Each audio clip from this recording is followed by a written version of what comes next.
Panther Nation, the C3 Podcast, brought to you by CarolinaCatChronicles.com.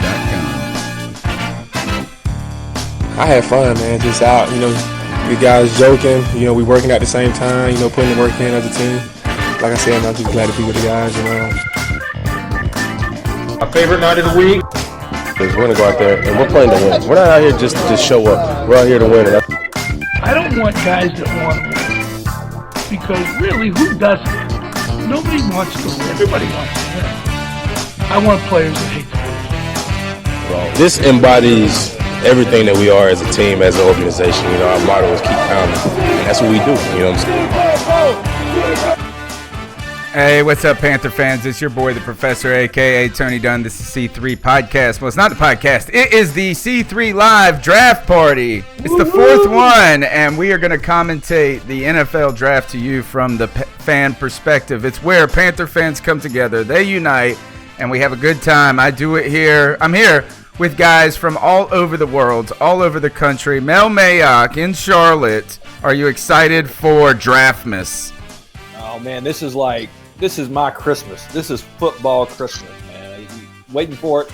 It's one of those things, how you come up on Christmas and you're like, man, the day after Christmas, it's all over. That's the way I'm kind of feeling right now. Tonight is our moment, man. We got to relish it. All right, we got Jay Cryer from across the pond, my friend. What's up, my brother? How you doing, Tone? Thanks for having me back again. Fantastic. What time is it there for people, just so you can let them know how hardcore you are watching the draft? It's nearly 5 minutes to 1.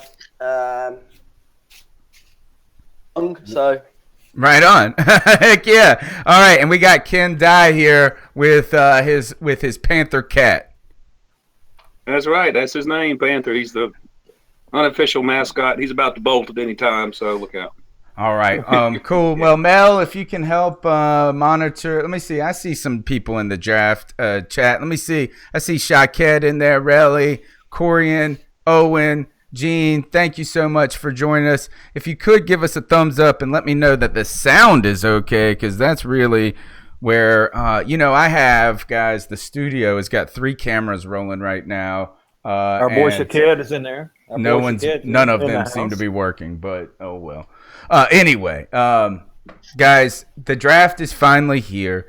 We have waited. We have speculated. There's more people coming. We got a good show tonight. We're going to be checking in with all types of people, from Panther fans all the way down the line to Tennessee fans to New Orleans Saints. So we're gonna cover it all. But Mel, it's finally here, and we are 5 minutes away from the draft, and all you've heard all day is that there's rumors that Mitch Trubisky could go 1. Is there really a chance? I'm actually hoping not, because what I want to see is somebody trade up to get Trubisky and use us to trade back. But I am hearing that, and I tell you, if Cleveland does it, I will laugh at them every podcast show between now and the football season. Gosh, it's just the way they do things. All right, so if things go as planned, or as we think they should, Myles Garrett would be the first pick of the draft, and then it goes to San Francisco. Guys, do you think San Francisco jumps in there right away and picks a safety? Because I've seen a lot of people mocking Jamal Adams or Hooker to them, and that I feel like could really throw the Panthers for a loop, because we're really hoping that they go Solomon Thomas, I feel. No, that's because of John Lynch being an ex-safety. Okay. That's really all that is. All right. You know what? The wild card, I'm saying San Francisco very well could go Fournette. Excellent. Fournette, to San Francisco when they got Carlos Hyde. They have no offensive line. Carlos Hyde's in the last year of his contract, and he's frequently injured. Fournette's a difference maker. In San Francisco, throw a dart. You'll upgrade. That's true. Man, how quickly you fall, right? Is that they were the toast of the town in 2012, I feel like, around then, between 2010 and 2012, where everybody said that they were trying to model them as a team in the draft with that defense with Navarro Bowman. Who else did they have? Who was the other? Willis. Who is it? Patrick Willis. Then they had Alden Smith, or isn't that his name? The bomb guy, terrorist bomb guy. Probably shouldn't say that on YouTube because they'll get you censored for that probably. But so what we got here is that we are 3 minutes away from the draft, and we still have no idea what's going to happen. Isn't that crazy? Before we know the first pick, Jay, we have not gotten to hear from you other than before the show about what you think is going down with the Carolina Panthers. Well, my personal opinion is that DG won't go for any running back other than Fournette. So anyone that's hoping for McCaffrey is crazy. I agree. I think he said himself in the past he values defensive ends. So I think unless Jamal Adams is there, he goes for the best defensive end on the board. Unless Fournette's there, because I do think he's actually quite impressed with Fournette. But other than Fournette, I don't think it'll be anyone other than Jamal Adams or defensive end. Mel, take over for the show for a second. I just got Trip coming in the studio, so let me get them set up. All right. Well, hey, we got lots of folks popping in the chat room. Throw your questions out there. We're happy to take them. You know, Shakeb put out there that he's here and that Chicago's trying to move back in the draft. So that they're one spot ahead of Jacksonville. Maybe we trade the 64th pick and the 8th pick to move up to 3. Take Fournette. She can't still Jacksonville. I could see us doing that. Do you think they're that impressed with him, dear? What's that? Do you think they're that impressed with Fournette that they'd move up? I think they are enamored with Fournette, yes. I just think we need so many players on offense that I can't see him giving up any picks this year. I personally would not, but I can see that it could happen for sure. I mean, I think we're in the market to move up or back. I think we're listening to all takers. Yeah. Gettleman said that there's 6 running backs that he considers 3 down backs. Yeah, I saw that. You know, but I think there's only 3 special backs in the draft. I mean, if you compare where we are to last year, it's mad, isn't it, in terms of being balanced? Last year we were in such a bad position. Mm-hmm. With Last year leaving, so right. What did we pick last year? 28th or 30th? I guess 30th. Yeah, we should have been 30. 31st. Yeah, we should have been 31st, but we moved forward 1, didn't we? Yeah. So and we got Vernon Butler last year. So all right, guys. Who do you think is going first? We'll do a quick round robin here. Jay, who do you think we're going to take? Who do you think is going to go number 1 overall? It's got to be Garrett, isn't it? I think they have been putting up the smoke screen just on the off chance that somebody wanted to go for Mitch Trubisky and was prepared to trade up, but it's not going to happen, is it? So, so maybe they're hoping like the Jags or somebody wanted him, but ain't going to happen. You know, I would not take Garrett number 1 personally. I would take Solomon Thomas. Would you really? I think he is the best player in the draft. He's the one I want to drop down to us. Yeah, I would love that. He and Barnett are the 2 defensive. Well, there's 3 defensive players I want over Fournette or McCaffrey, and that's Solomon Thomas, Jamal Adams, and Derek Barnett would be nip and tuck, man. I'll be happy. I wanted to ask you about something, like in terms of balancing up. So, obviously, certain players cost more, don't they, in terms of their contracts? Mm-hmm. Point position, and running back's not a particularly expensive position, is it? Well, unless they're elite, they are. The top 5, 6 running backs get paid big time.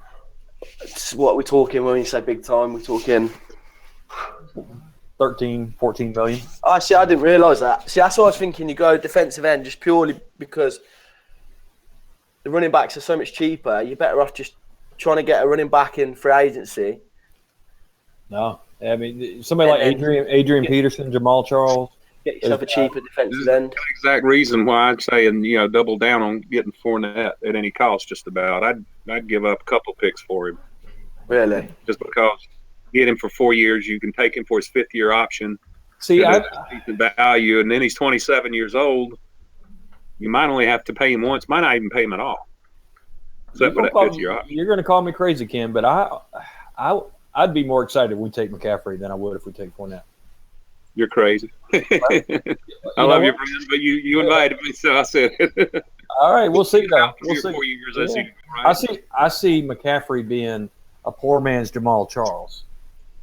I mean, he's not quite as fast as Charles, but he's got the vision. He catches the ball out of the backfield. You put him down in the slot. I think he causes nightmares for defensive coordinators. You know, that surprised me that he only run a 4.5, was it? Because he looks quicker, doesn't he? Yeah, he's quicker than fast, you know, which With not his a bad little legs. Here's Joe. What's up, gentlemen? Fournette's just a rhinoceros. I'd rather have him on our side than play him. But is he a whole lot different than Jonathan? Can you please make yourself at home? Joe Riolano, what's up, buddy? Hey guys, are you getting an echo from us right now? Hey, we're getting because ready to we start got a out lot here. of Who do you think's mics going going. number one overall. I got mine muted. Oh, I think Hey, it's guys. pretty much gonna be. Let me ask you something. Are you It's getting so much to say no. Are you getting an echo from us? No, not No? here. We're good. All right. Can you hear me? No. Say something again. All right, Chip. sir. Can y'all hear me, Mel? Yeah, Oh, I hear you. that's good. You just can't hear. Yeah, that's I can hear. If I can hear All right. that, there's no echo. It's fine. And thankfully, we don't see you guys. Amen to that. They can't see us. Everybody on YouTube can see us. Now we've got Trip here. Hey, Trip is in. Trip, what's up, man? How's it going? So, it's good. All right. We have our sound is funky. Our cameras are funky, but we're here and ready for the draft. Trip came in here already and blew up a beer in my studio. That was the first thing he did. It's a way to start it, man. All right. So the NFL draft is about to begin. What is going down, guys, is right now I'm watching it on the ESPN streaming app. Watch ESPN. We're 8:04, and they're showing pictures of Mitch Trubisky, Deshaun Watson. When are they going? Why isn't Cleveland already up there making their pick? Exactly. Sponsorship. They're on the clock. They don't know what they're doing. I wish Minnesota was drafting in front of us. It'd be like having an extra I remember that. 2 years in a row. Never. Here we go, brothers. All That right. was Gross, wasn't it? Jordan Gross, was it? So we are, yes. So we are, which, by the way, I would love to see us trade back and get Garrett Bowles, the big left tackle out of Utah. It reminds me of Jordan Gross. All right, here we go. Who's the first pick? Now, are they booing the crap out of him? Hold on. They're just showing Trent. What is this? Trey Wingo right here? Well, we got the commissioner at the stage. I've got he Drew said Brees on sure. my screen. He's getting booed. Yeah, you. I've got He's Drew just Brees commercial. He's on the clock, right? Yep. Uh-oh. Joey, what are they about to announce it on your end? No. Nope. He's He's just doing the opening welcome. yeah, he's just doing his opening speech, and then I think he's gonna say Cleveland is now on the clock. Yeah. Or the Browns. And like he says. All right, so everybody out there in YouTube land, we're only going to have the professor announce the pick so that we don't have any spoilers coming out. Oh, that's fair. Now, we can all cringe, like I said. You know, if you see us cringing, that can mean anything. We just won't say anything. Yeah, we can't. We got to be careful though. Remember, we cringed when Benjamin got drafted, and then Oh, we sure did. We cringed. all the Atlanta Falcon fans use that against us the next year. I don't care what they say. We like they got anything to say now. I've got the countdown going on my screen now. Oh, do you? 26 points. We are actually, guys. You're gonna, Joe. I'm gonna need you to announce the picks because I'm like 5 minutes behind on the live stream. Okay, well, we'll the know app. after the first pick who gets it first. Okay, yeah, because it says, it's the countdown 3, 2, 1, 0. Roger Goodell's just walking up right now on my stream. Oh, you're. Oh yeah, that's what I'm with you, Tone. I'm miles behind. We'll play the first one by ear, I guess, guys. All right. There shouldn't be any huge, it's not going to be Zane Gonzalez. Well, it's Cleveland. It could be. Roger Goodell, the most infamous man in the universe. He's not the most interesting man, that's for sure. But he makes $30 million a year. That's not even counting kickbacks. Mm-hmm. I don't think there's any question. It definitely is going to be Myles Garrett. If not, there's a real big problem in Cleveland, and it's much bigger than players with basketball. Yeah. I'm not overly impressed with Myles Garrett, personally. No, honestly, me neither. I think Cam Robinson, manhandled him. I'm not that impressed with him. I watched it. They did an interview with him. They had Ron Miller go back to school with him today on the NFL Network, and I watched that. And he doesn't come across to me. I don't know. There's certain players who you know when they get on the field that you're dealing with someone who's going to kick your butt, frankly. Yeah. Just the way he talked and the way he carried himself, I felt like I wanted to go and have a beer with him. Right. Didn't sit down and watch his comedy routine. Right. I just didn't get the feeling of a dominant, right, physical, right, person who wants to impose his will on you. That's not the feeling I got at all. And that's what I expect. Keep them on the clock now, boys, because I've got 8 minutes 33 seconds. I'm showing 7 minutes 15 seconds. I got 7 minutes now exactly. Oh, 7. Now, what are you watching, Joe? NFL yeah, Network. we're like 10 seconds behind Joe. Okay, I'm gonna have to get NFL Network up as well. I'm watching NFL Network, and I got 7 minutes right now. No, I was at 6:48 when you said now, so I'm about 12 seconds ahead of you. ESPN is a whole minute and a half behind. Hate ESPN. Wow. Yeah, well, that makes sense to me. That makes sense to me because you got to allow for Byron. Somebody's TV's on in the background. If they can turn it down. It's me. All right, I gotta make sure I can hear it though. Yeah, it's a conundrum. Oh, boys, who's it gonna be?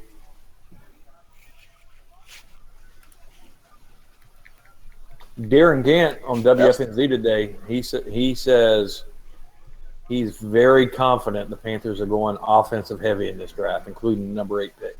And they should. I agree. I think it's going to be McCaffrey. All right, guys, I'm at 624. I'm at 803. I'm at 548. I'm still looking. I'm at 535. Ooh, all right. So, yeah. Should Joe give the pick, or is that too much of a spoiler for everybody else? No, that's fine. I mean, break it live. Yeah. I'm fine with it. Break it live, Joe. Okay. Since I got a little time, I might keep you guys in suspense. All right, so 6 weeks wasn't long enough. Thanks, Joey. What friends? Since we got 5 minutes, what beer is everybody drinking tonight? I'm drinking a Heine because I want us to draft Jake Butt. Hey, what was that you sent? What did you send in to WFNZ today, Tony? Oh gosh, who was it, Joe? They said something about Cat Chronicles and Jake Butt. That's you. In the picture. Yeah. Mm-hmm. Yeah. So here's what I'm drinking. Is that Summer Shandy? Yeah, buddy. Yeah, that's And I'm drinking the Fasters. there you go. Very nice. Made in That's Australian for criminal. Australian lager. Oh man, I have to ask. Gosh, It's going to be, for this one. I learned a Scottish cuss word about English people last night, but I forgot it. It's like Shernakin or something like that. Talk about the Scottish, man. I'm having some trouble with that girl. I'm rocking a Southern Tier Tangier. I'm just give out some free advice to all the listeners. Don't have a baby with a girl in a different country. It doesn't work out well. can't All imagine what- right. But let's be fair. Y'all's different countries are like a county away from us, though. It's 8 hour drive. I know you guys drive 8 hours just to the shop, but over here, yeah, that's a long way. That is a long way. What time is it? You boys drive 8 hours just to watch the football, don't you? No problem. 1:30, Here, 1:15 in the morning. it's like 3/4 of the country away. Hey guys, I was thinking about this. So last season was our third draft party, and I don't remember it. That should Like, be your not goal at all. this year. And I'm guessing this because we picked 31st, Yeah. and I was probably like Definitely something to do with it. Yeah, I think 12 probably got beers. started fuzzy around 20-ish there for Last you. year, it was about 20 to 5 boys picked for me, I think. gosh, it was late. Obviously, I got hammered. Yeah, standard. Standard, Tony. That's pretty Yes. funny, waiting 6 weeks all this time to see who we get and then having to wake up and then read the newspaper or get online to find out who it was because you got a hangover. The pick is in. Pick With a is blackout. in. Let's see how long. How are you getting that? He's so far ahead. We got like 20 seconds before we see pick is in. Are you boys streaming it online? Because I can't find the network. Yeah, I'm on NFL Network, NFL.com. I'm watching it on TV on the NFL Network. Yeah, me too. I'm at 424. My TV's at my girlfriend's house and back home. Miles Garrett. Yeah, makes sense. It's Myles Garrett, Joe? Yeah.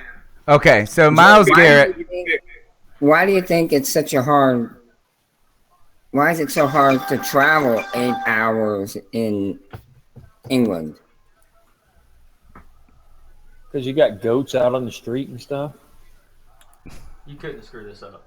You could not screw this pick up. If you're Cleveland. All right, Or yeah. maybe you could if you're Cleveland. Yeah, I mean, the only way that Cleveland messes this pick up is if they go Mitch Trubisky. But there's no way. I mean, The pick's already been made. yeah, It's made. I know. Miles What we're Garrett. saying is this: is that even Cleveland couldn't have messed that one up. You know, so they picked Myles Garrett. Number one. He was everybody's number one.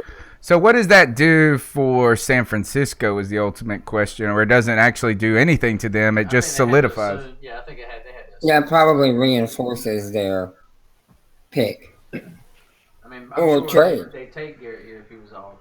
If he was still. Everybody's shaking everybody's hand there in Cleveland for what? I'm not exactly sure.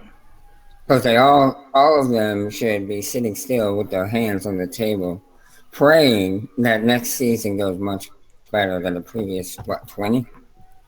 Look at that party. I'm surprised. Yeah, I had been good since Brian's sight. Yeah. So do you guys? Oh, look at that. He had a Cleveland top on already. I don't know, man. They tried to challenge Denver there for a little bit with Elway, but they fumbled there with Jeremiah Castillo. How would you feel about being number one pick and going to Cleveland? I know, right? Oof. Well, Talk about a mixed bag. you see that Well, the Patriots, expectations, the amount of pressure that's going to be put on you. right? At some point.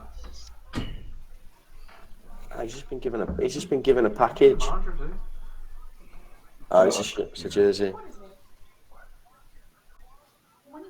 They're having terror mocks now. Well, he's got the hat and the jersey. I wonder if he was tempted to put a gas mask on just to go to Miami. Bears are trading That's what I'd have been doing. Nuh-uh. I'd say if the Vikings are picking first and I've got to go live there for 5 years, I'm definitely Bears are putting a gas mask on. Bears are trading to number 2. Bill Voth. Really? Yep.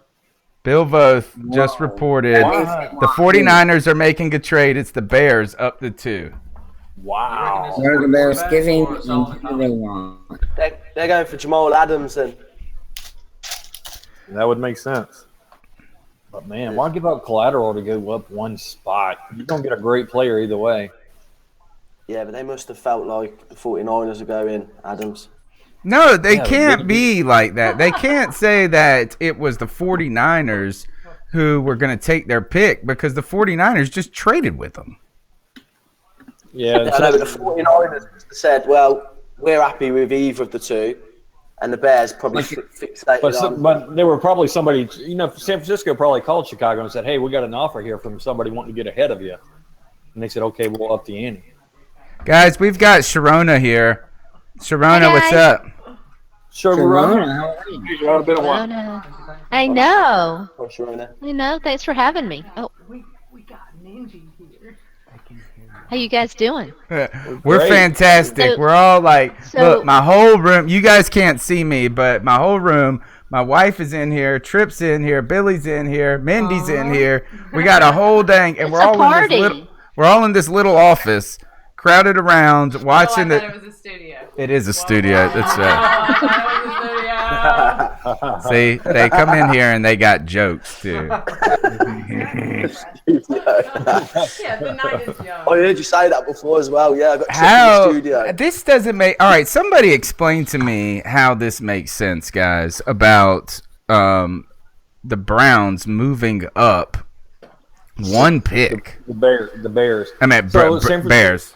San Francisco had to get an offer from somebody that wanted somebody that the Bears want. So the 49ers then call the Bears and say, hey, we got an offer. Somebody to trade up. You want to beat it. That's the only thing I could think of. Either that or they bluffed them into doing it. Right. But who's the pick then, Mal? Man, I would say Jamal Adams would make the most sense. But the Bears are going to pick a quarterback. Would you jump up a spot to get somebody like that? You think they're going QB here, Sharona? Yes. I wouldn't trade up for somebody. I don't get it. Unless they thought that the 49ers were going to go quarterback. This has to be like a multi-team trade or something. Thomas, Allen, Adams, any of the top tier. Like could be Trubisky then. Like I said, throw a dart. Oh, it's exciting. Chicago got to have a particular dart. They're gonna. I don't. You trade up for a quarterback. That's my. San Francisco. Gotta be Trubisky. San Francisco's getting the third pick, their third round. Two third round picks and a fourth round pick. That's not a whole lot to give up. 2/3 and a fourth. Like they're giving up quite a bit. 2/3 as well. 2/3, yeah. You think we got Darryl Worley third round last year? That's a starter, and he looks good. It's a lot to give up 2/3 and a fourth. In this draft, especially when you get a running back in the fourth round this year. It's got to be quarterback in it. There's no. Why else would you do it? Yeah. That's a lot of capital to give up. You get a. You think, right? If they're going safety, they were definitely going to have at least one left on the board, and if they're going defensive end, there's definitely going to be 3 left that are decent. So, would you be shocked if it was Fournette? It's got to be Watson or Trubisky. I'm guessing Trubisky. I think it's Trubisky. That's what. I'd be shocked if it's Fournette because I don't think the 49ers are ever going to take him. I mean, I'm sorry. I don't get it. I don't understand this. They just signed Glennon. Yeah, they just signed Glennon. You're right. $15 million. Yeah.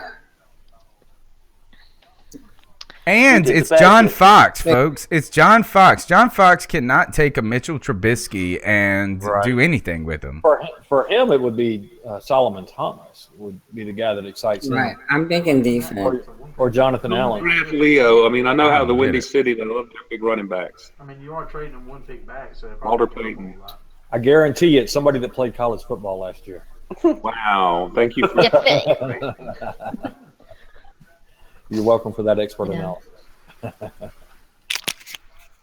Pick is so everybody approved of my Panthers mock, right? We thought you should have gotten more in the trade, personally. Which one? The trades for moving back to 13. Yeah, with Arizona. Yeah, I said the same thing.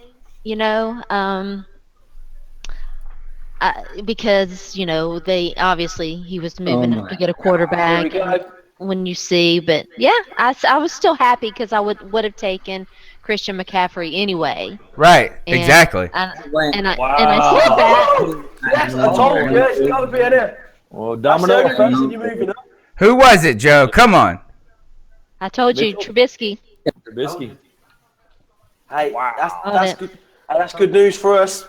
Yeah. That is great news for us. You're right. Because I tell you what, the Jags are definitely going to go for. But John Fox just cost himself a jump.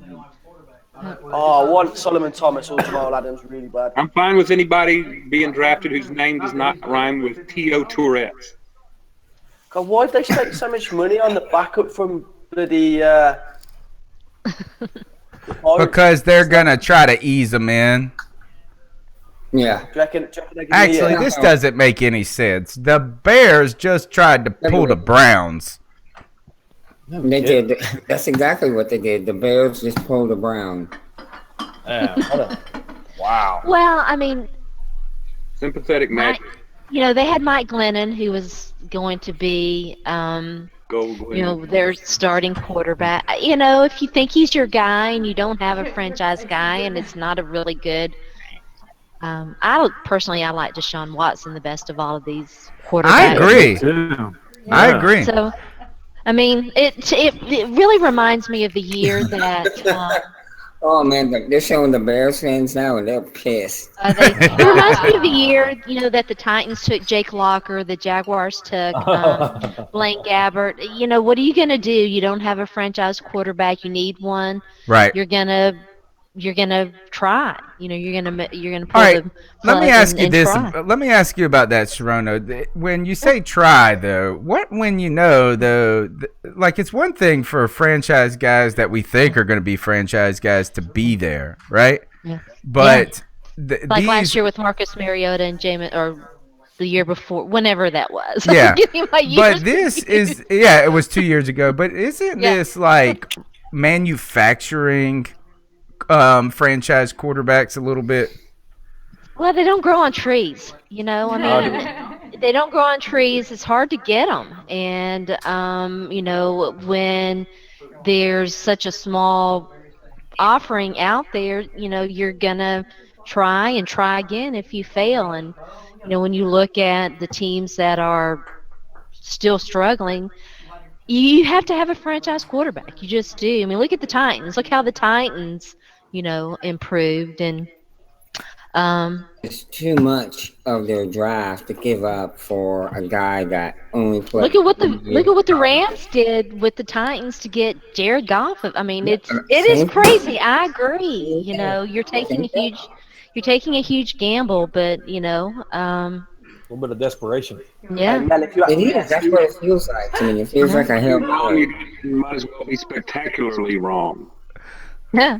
Yeah. Right, who do we think was trying to get him in front of the Bears? Then who do we think made the phone call? Well, the Bills would make. They. I could see them trying to go after Trubisky. Yeah. I'm still 2 for 2. Yeah. I mean, you don't know. Yeah, the Jaguars, they might. Jags could have taken him. I think they're going to go Deshaun Watson. No. I would take Watson. The Jags are still going to try to win with Bortles. They're just getting him. They're going to get him a running game to help take some of the pressure off. I think they should. I think it's too soon. I know that he really sucked last year. Trust me, I know. But I mean, we have so little patience these days with these young guys, and and he was you knew he was unpolished coming out, and his first couple of years in the league, he had a crappy coaching staff, and I really expected more of Gus Bradley, and I'm very disappointed in how that all turned out. I think they should give him a chance, but maybe they do take a running back at number 4. I think it's going to be Jamal Adams if he's there. That's who I think it will be. By who? The Jaguars. I don't know. I think if Fournette's there, if he's there, they're going to grab him. Their running back stable's pretty strong. Coughlin loves the big running backs. He loves to just pound people with the run game. Speaking of pounding, do you guys mind if I pound wine? No, just pound. Whatever it is. Hey, by the way, thanks for having me. I appreciate it. It's fun to be, Mel, what do you think of that Buda Baker? Yeah, I like his game a lot. The defensive back class is interesting. There are a wide variety of opinions on how they stack up in everybody's list, and so I'm curious to see where he goes. I just don't want to see Trey Boston on the pitch anymore. San Francisco gave up for that second round pick. Obviously, Yeah, they traded back to third, their third overall pick. Now they've got the 67th pick in this draft, the 111th pick, a third and a fourth round essentially, and then to next year's third round pick. Yeah, but I'm not too worried about third and fourth round picks. If I'm sold on the quarterback, it's a solid move. But I think it's desperation. I mean, the guy dreams of it, jumping from 3. Only 1 year of football. But that's what I was saying. If you're jumping at the from 3 college to 2, you're not level. getting Solomon Thomas. You're going for a quarterback. right. That's right. So I think Jamal Adams got to be the pick here in San Francisco. They don't have a quarterback either. I'm hoping they don't want to. But wouldn't they have take that if they wanted a quarterback? Yeah. I really have no idea what the Niners are going to do. They have a lot of needs on their roster, and there are a lot of good. There are a lot of good players out there. It'd be hard to mess this one up. I would go Solomon Thomas. It's got to be Solomon Thomas, isn't it? That's who I've got in there. I'm not. I guess he's not my favorite. I think that. I think the Niners might be a good place for him. Yeah. Kind of a local kid. Yeah. Mm-hmm. And he's got a huge upside. I think that's true. But they are pretty loaded. If they're loaded anywhere, they spend a lot of draft picks on the front 7. They have. So to me, it makes sense to go Jamal Adams. Look at all the people who's left. They're going to have to start grooming someone for Navarro Bowman. How's he? Yeah. Patrick Willis left. The other young linebacker retired. Chris. Lost a lot of players. Reuben Foster would be a great pick. I don't see Reuben Foster going that high. No, I don't either, but maybe before the combine snafu he might have, but that's a legitimate concern for teams, and it has to be. What happened with him. So I'm very curious to see what they do.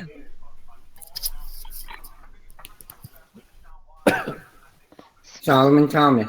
Oh yeah, well there you go. So you guys called it.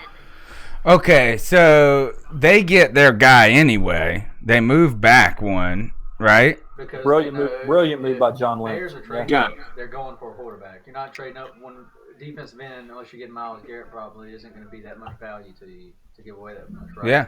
To move up one pick. I don't get. Yeah, I think the Bears made a mistake there. I don't think that San Francisco's taking Trubisky anyway. No, absolutely. They just proved that. Yeah. You're right. Let me just throw away a bunch of draft picks representing bodies. They might have traded with somebody that did want to take. That's the problem. They were probably afraid somebody like the Bills or somebody was trying to trade up in front of them. More importantly, this next Jaguars pick is what defines the Panthers possibly. Yes. Yeah, this is the pivot point here. If it's Adams, I hope. Well, don't they have it? Didn't they take a safety last year? Well, I know they lost. I want them to take. Yeah. I want them to take. What's his name? The Florida State running back. Cyprian. Yeah, Jonathan Cyprian's now on the Titans. So, they definitely need. Wow, safety is a need. Yeah. Who did they draft last year in the first round? Jaguars.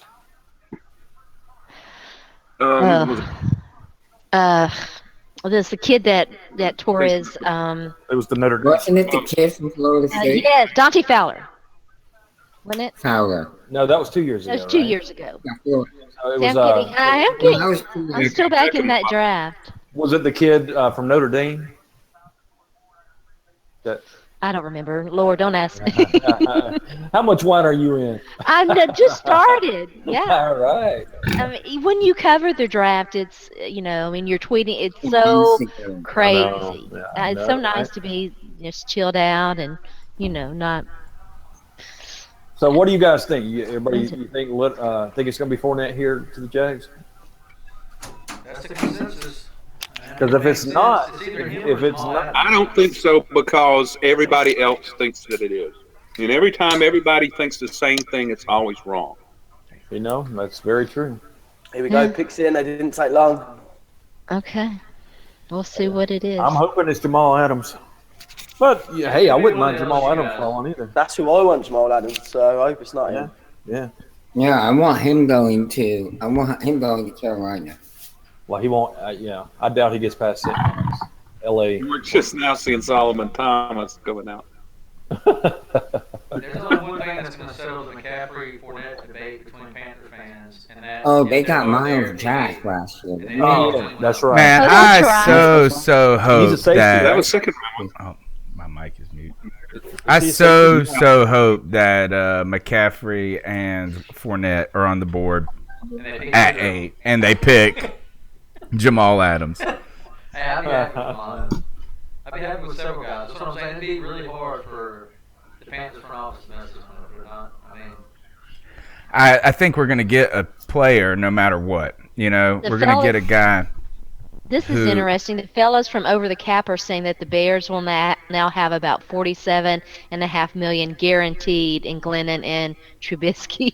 Whoa. Wow. Yeah, they got a discount in comparison to Jay Cutler. Wow. Has anyone picked up Jay Cutler yet? Nope. No, he's still a free agent. Yeah. No way. There's a lot of players out there right now that I'm surprised that are available. They selected Leonard Fournette. They did? Yeah. Titans run the clock. Oh, You no. said they. Was that the Jags? yep. Okay. So the Titans are on the clock. Sharona, give us a little rundown of what Tennessee, what you guys are thinking about and what your kind of needs are. I mean, and obviously we know need and BPA, we all that, but just ultimately, where are the top draft needs and where do you think that you guys will go? Yeah, here's the thing about best player available and need.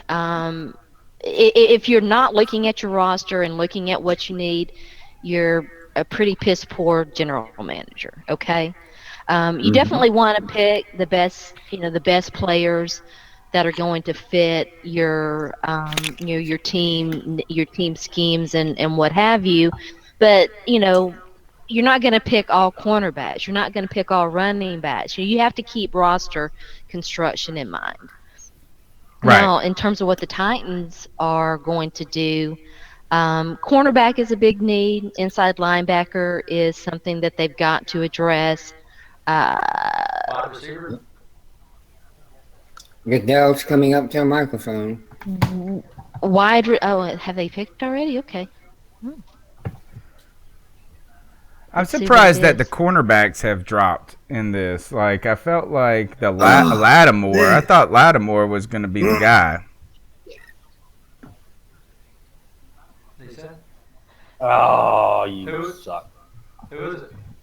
Fournette. Oh no, he's on the Jags. We already got Fournette. Yeah. How'd y'all already see him? I'm just now getting that. I saw that at the same time as you, Mel. Coming A up. lot of people think Marshawn Lattimore might be the selection. I could see that. I mean, I don't know. We'll see. A lot of people like the wide receivers in this class. Coughlin wants the guy that can pound the rock. Okay, so Leonard Fournette to the Jacksonville Jaguars. I hate that. First of all, I hate the Jaguars. I don't know why I hate the Jaguars. They stink, but they did come into. Those obnoxious fans on the way out of the stadium when we were there. Yeah. That put a bad taste in my mouth ever since. You know why I hate the Jags? Because they came into the league the same time we did. Yeah. And they just took Leonard Just need to Fournette. find a David Johnson in like the third round, don't they? That's all. So now I'm really pulling for Adams. Well, this is the team that's like everybody was saying that would be the worst for him because they got no O-line to use to block for him. And he won. We want Jamal Adams or OJ Howard now. What about Malik Hooker as well? Yeah, I mean he's a good safety, but the thing is we've got Coleman. That's his position. Yeah, we just need to get Trey Boston away From the field. Yes. Yeah. Jamal honest, Adams is by far the best player. I can watch. Having Trey Boston out there is like having a kid playing with matches. You know. I can watch bad players at any position. It doesn't really upset me apart from the safeties. Seeing a safety out of position really offends me. I don't know why. I just can't keep watching Trey Boston there. Well, that's the thing. It's all said in the name. Safety. You know? I think Jamal Adams is probably he's probably the best player on the board right now. So I don't know. So who's still there? That cornerback's still there. What's Tennessee's safety situation? Well, they selected Kevin Byard from MTSU last year. He's an up and comer. He's a guy who can play both. The Titans are, it's kind of interesting to watch how Dick LeBeau how his defense has changed. A guy who's been coaching for a long, long, long time, and literally like 80, isn't he? So it's interesting how they use their defensive backs, and they still do use a center fielder, and Kevin Byard is that guy. So somebody who can play it closer and more of an in the box kind of guy is. They still have the Bills guy. What is his name? His name is escaping me, and he's fine. Is it Cersei? Yes, thank you, Cersei. And then of course they have the Cyprian guy that we mentioned earlier, and take another offensive lineman, Sharona. Do what now? So take another offensive lineman here. Oh Lord, I think I might pass out and have to drink a whole lot tonight if you do that. 3 days. Yeah, that running game, your running attack went from one of the league's worst to one of the league's best. And, obviously you add a DeMarco Murray, then you add a giant, what's his name again? Derrick Henry. But who should be in Carolina right now. I like that fullback you guys got. It's hard to argue the Derrick Henry thing if they were going to take Fournette this year and they didn't take Henry last year. That's a good argument. Leonard Fournette just told Dion live that you've got a game changer. You got the best running back in the draft. Ooh, shots fired. Yeah, the best running back in the draft, of course. And everybody, we all knew this. That's typical. And it may be true. We don't know this. They could all be terrible. We just all hype them up all year. No, there's nothing fake about Leo. His own worst enemy is going to be his violent running style and can his body hold up. Just like Bo. Well, Bo didn't have a violent running style. I'm on the McCaffrey train, baby. McCaffrey will go to the Eagles. All right, we'll see here. Yeah, I'm thinking Eagles too. I bet he goes to Carolina. I don't see the urgency now. I do. Tell you what, one of the safeties are there. Type of guy in the third round. Yeah, the Chargers could take McCaffrey. Tell you now, if he can get a cornerback or one of the two safeties, he's not Green or McCaffrey. Foreman, whatever. Development. Rapsheet just tweeted that a team interested in Garyon Conley in the first round asked him to submit a polygraph by a certified administrator. He did, and he passed on his rate charges. Tennessee's not finding a. I knew Tennessee would try to move out of that spot. They're apparently not having much success, or maybe they're not getting what they think that they want. That was pretty big news there, Trip, though. Big news. Have you guys ever heard anything like that? Requesting them to pass a polygraph test and then them doing it. Yeah. Can we request that as last? When is that on the table for us? When's it on the table for us? Yeah. I'll say one right now. What you gotta ask me? This is weird. First of all, my wife has never cared about this podcast in 4 years, and all of a sudden, this whole room is packed right now. Everybody. I care every time it takes away from me. Hey, we got. Pick is in. Got Steve Smith doing commentary on NFL Network. That's his. Joey, Miranda wants to know why you're a big pile of poo. That's what I thought of the last pick. Yeah, they couldn't. They could not. Apparently, they couldn't trade the pick, so the pick is in.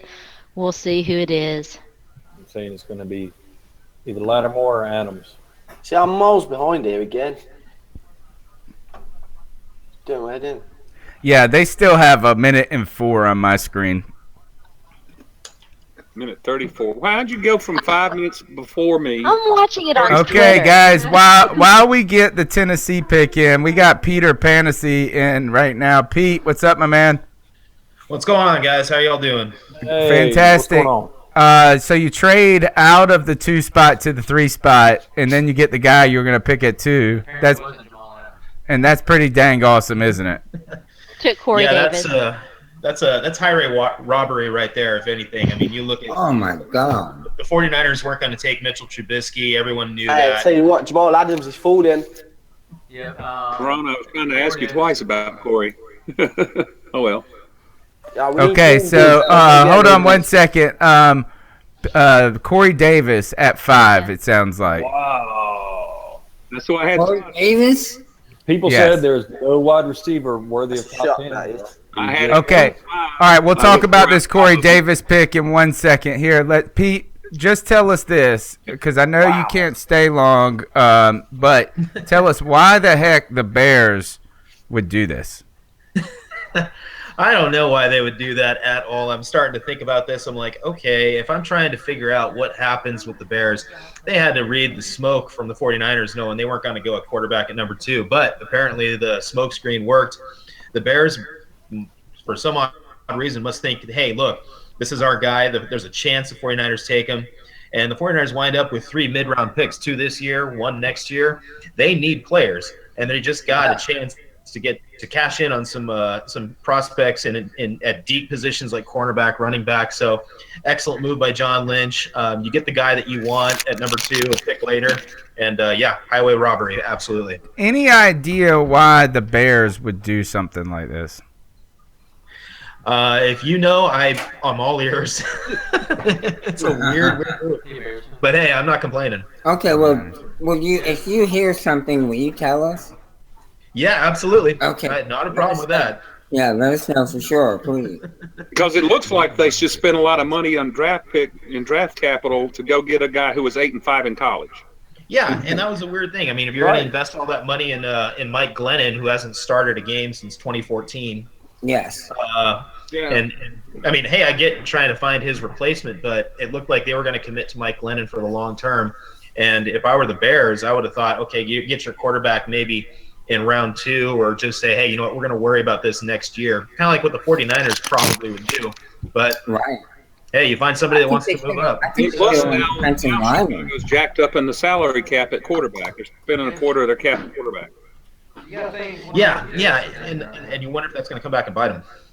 Because Jets probably didn't think they had a shot at Jamal Adams initially, right? Well, Jets at Jamal, no, I wouldn't think so. But the Jets, I don't know right now what's going on. Let's ask Sharona first, real quick, about Corey Davis. Is that you guys have been looking for? You forced a wide receiver a couple of years ago with who was the guy that went to the Eagles?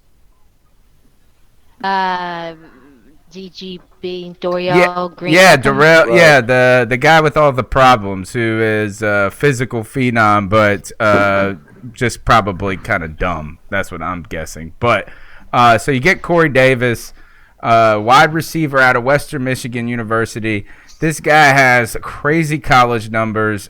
He looks huge, but he did play in a weak division or whatever. It wasn't even basically playing against any talent.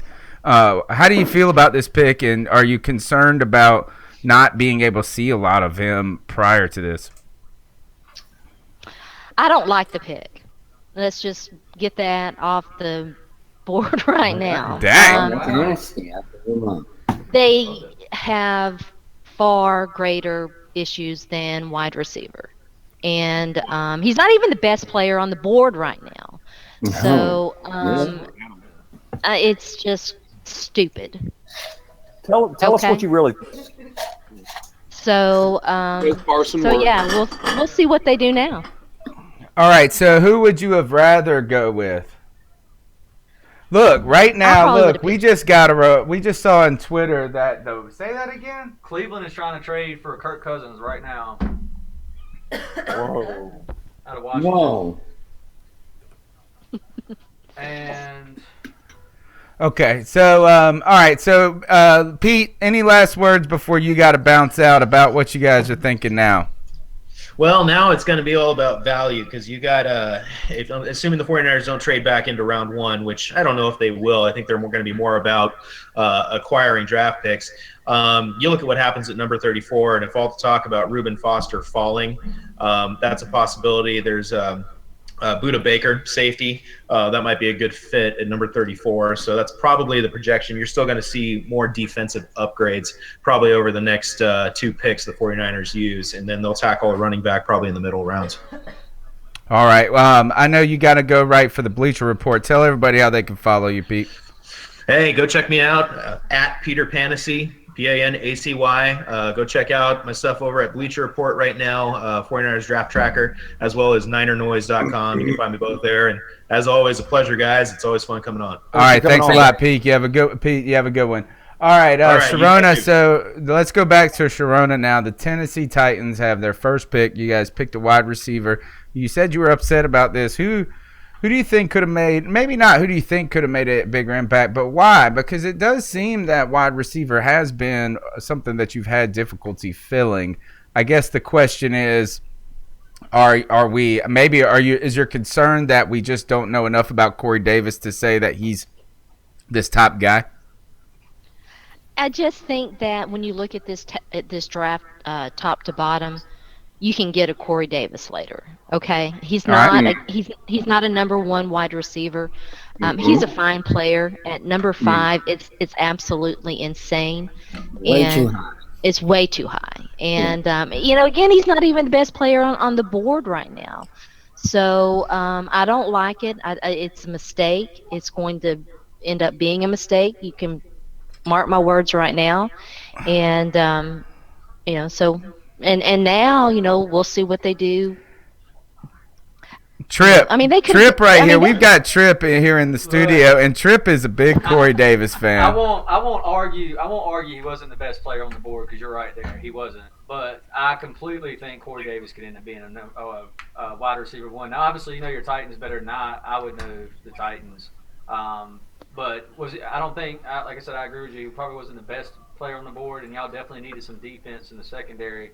And he is who you said you wanted to date.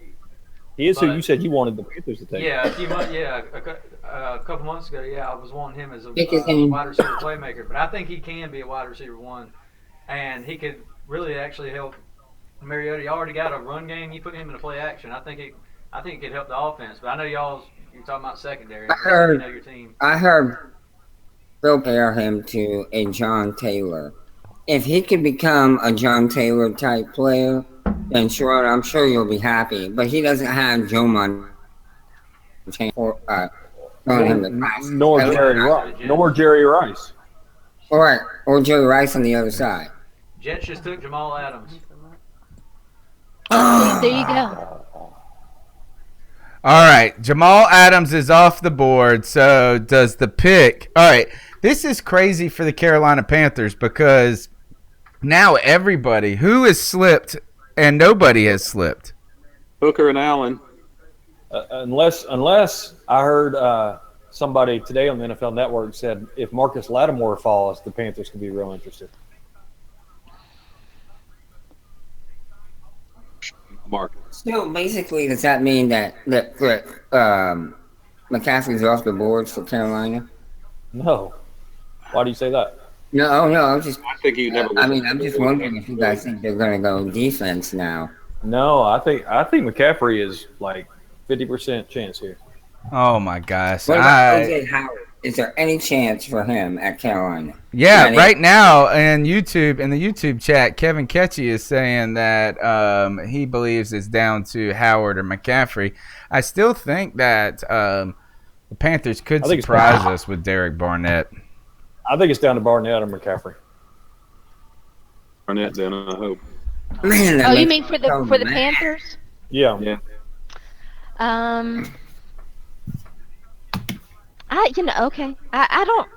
I'll be surprised if the Panthers take Derek Barnett, and I love him. He's a Tennessee guy and all of that. But yeah, I mean, maybe you're right.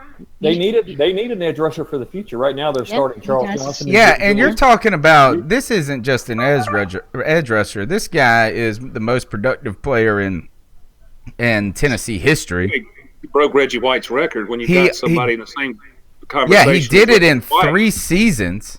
He did it in 3 seasons. He's 20 years old. Reggie White, but he's in the conversation, but by his stats, it puts him there. So, and he got 28 out of his 32 sacks against SEC opponents. So he wasn't getting them against scrubs.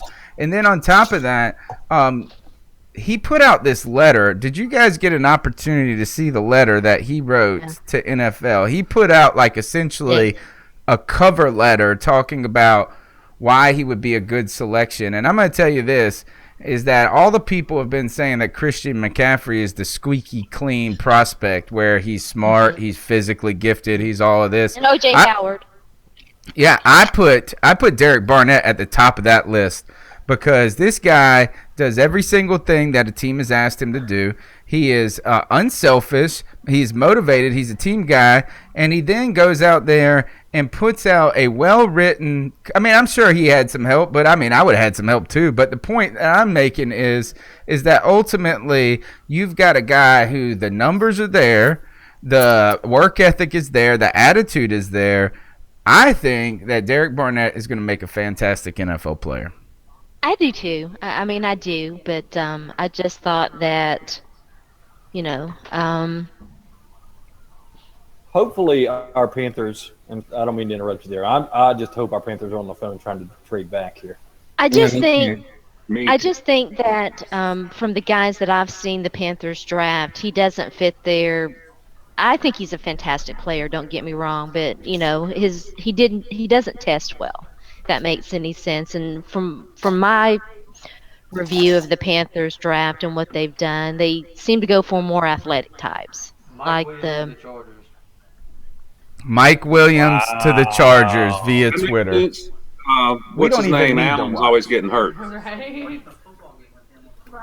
So, wow, I know the Panthers did not expect Marcus Lattimore to be there. I just want to let everybody know this, is that Tripp is here calling the picks out off of Twitter, beating everything. But you know what? Is that just Tripp is the very reason that 27,000 people got fired from ESPN.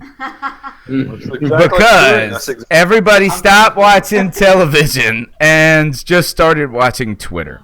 Tripp's Twitter. Am I alone in thinking that DG is going to be possessed to take Allen? No. Not say that. Please don't. He's a heck of a player, but man, how many defensive tackles can you have? 11. True. Press coverage. So does that put us on the board, Tripp? Oh, Christian McCaffrey went to the Chargers. Oh my at Lord! 7. It's time, folks. O.J. Howard or Yeah. Christian McCaffrey? Who's it going to be? Derek Barnett, Jonathan Allen. I'm telling you, if I'm DG doesn't normally waste time on the clock either. This could be a year where he does that. McCaffrey. Shaked says, "Don't call out the Panthers pick." Yeah. Well, mute your. You're gonna have to, Shaked, mute your feed for just a moment. Because we're behind, so I'm keeping up on Twitter. We're behind. Joey, we'll let Joe call it out. All right. Don't break it. Don't break it. I'll break it. Jeremy, I go. So have the Chargers officially picked? Yes. Well, at least we know what their pick is. I just saw somebody saying Mike Williams to the Chargers. Well, actually, we don't. Okay. Joe, what do you got there? Just like anything on Twitter, we don't know. I'm still waiting. It's a commercial right now for me. Okay. Yeah, that pick's not in yet. All right. Well, then, holy cow. Then we're all right. So then it's just draft Twitter that's saying Mike Wallace. That was fake news. Fake news. Alternative facts. Alternative facts, people. Alternative facts. Oh, it's Fournette's clone. Hey, well, Bill Bud just tweeted a happy face. I don't know what that's all about. He did. Cause I'm happy. Who has he been wanting? Just kidding.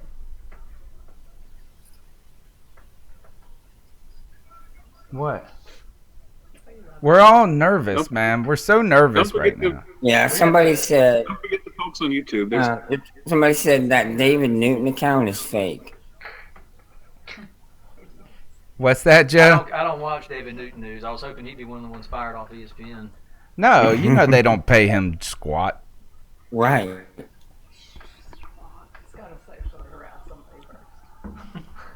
Yeah. Yeah, they haven't announced anything yet. I would think the Chargers got to go either Lattimore or Hooker here. The longer we They wait, need help on that second. I think it's a trade back, maybe. I hope the Panthers trade back, man. That would be great because I really would like us to trade back, and I would be happy, especially happy with the McCaffrey pick if we were able to do that. It's not that I dislike McCaffrey at all. I just have always been that there's been another player that I think could be a greater impact than him at this point at 8. So, for instance, I do think like an O.J. Howard right now, a Derek Barnett, and Jonathan Allen. It's official. Mike Williams to San Diego. Okay. Yeah, Joe Person just tweeted it. Wow. I think, All right. 2 wide receivers in the top 7. Nobody had that. Who's the other one? Well, Oh no! Oh, you mean in this top? That is true. That's what I'm saying. And this is kind of a side note for ECU and Greenville fans. That's increasing Zay Jones's odds of going in the first round. Yes. Dramatically. Yes. So that's good Yeah. for him. The wide receivers. This is why I have not gotten upset about any of the draft arguments that people have been having because we've watched a billion mock drafts in the last 2 months, and not a single one of them had 2 wide receivers going in the top 7. Any of them. None of them. And if you think about it, the Chargers, don't they have they got the tight end last year. Who's there? Is it who's their number 1 wideout? That Kendall. What's the guy that's always been hurt?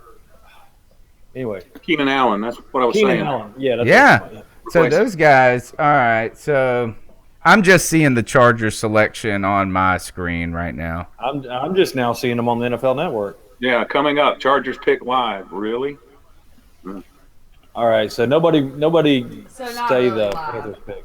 Mike Can you hear me Williams. now? Mike Williams, Clemson. That guy's going to be good. I think this is interesting that that NFL GMs. This tells us, man, the draft prognosticators don't know very much. So Jonathan Allen is on the board, and Wow. McCaffrey. Who would you rather have? McCaffrey. Between the two, McCaffrey. I'm not a fan But of Allen pick at all. I wouldn't be opposed. Oh my goodness. I would not be opposed to us taking Lattimore here. Nobody thought he'd be here at this point. Right. Correct. I think Igo was one of the ones that actually said a while back that they were wanting to take the cornerback, and Lattimore could be one of the ones. Huh. Yeah. That's going to He's a be beast. great. Imagine that. I cannot wait to see Panther fans' reaction when we pick a cornerback and we pick that basically 4 out of our last 6 draft picks have been cornerbacks. The best player available is either going to be Hooker, Allen, or Lattimore, depending on who you have. Sean Watson. One of those 3. Wouldn't that be something? Oh, gosh. Stop now. Stop while you're ahead of I can't. They'll take like Kamara or something. I hope we Herney trade back. said if the Panthers don't take McCaffrey, he'll be shocked. That's what Herney said. Marty Herney? Yeah, Marty Herney. He said what Yeah. now? If they don't take McCaffrey, he'll be shocked. If they do or don't. Don't take it. I hear you. Don't take him. They'll be shocked.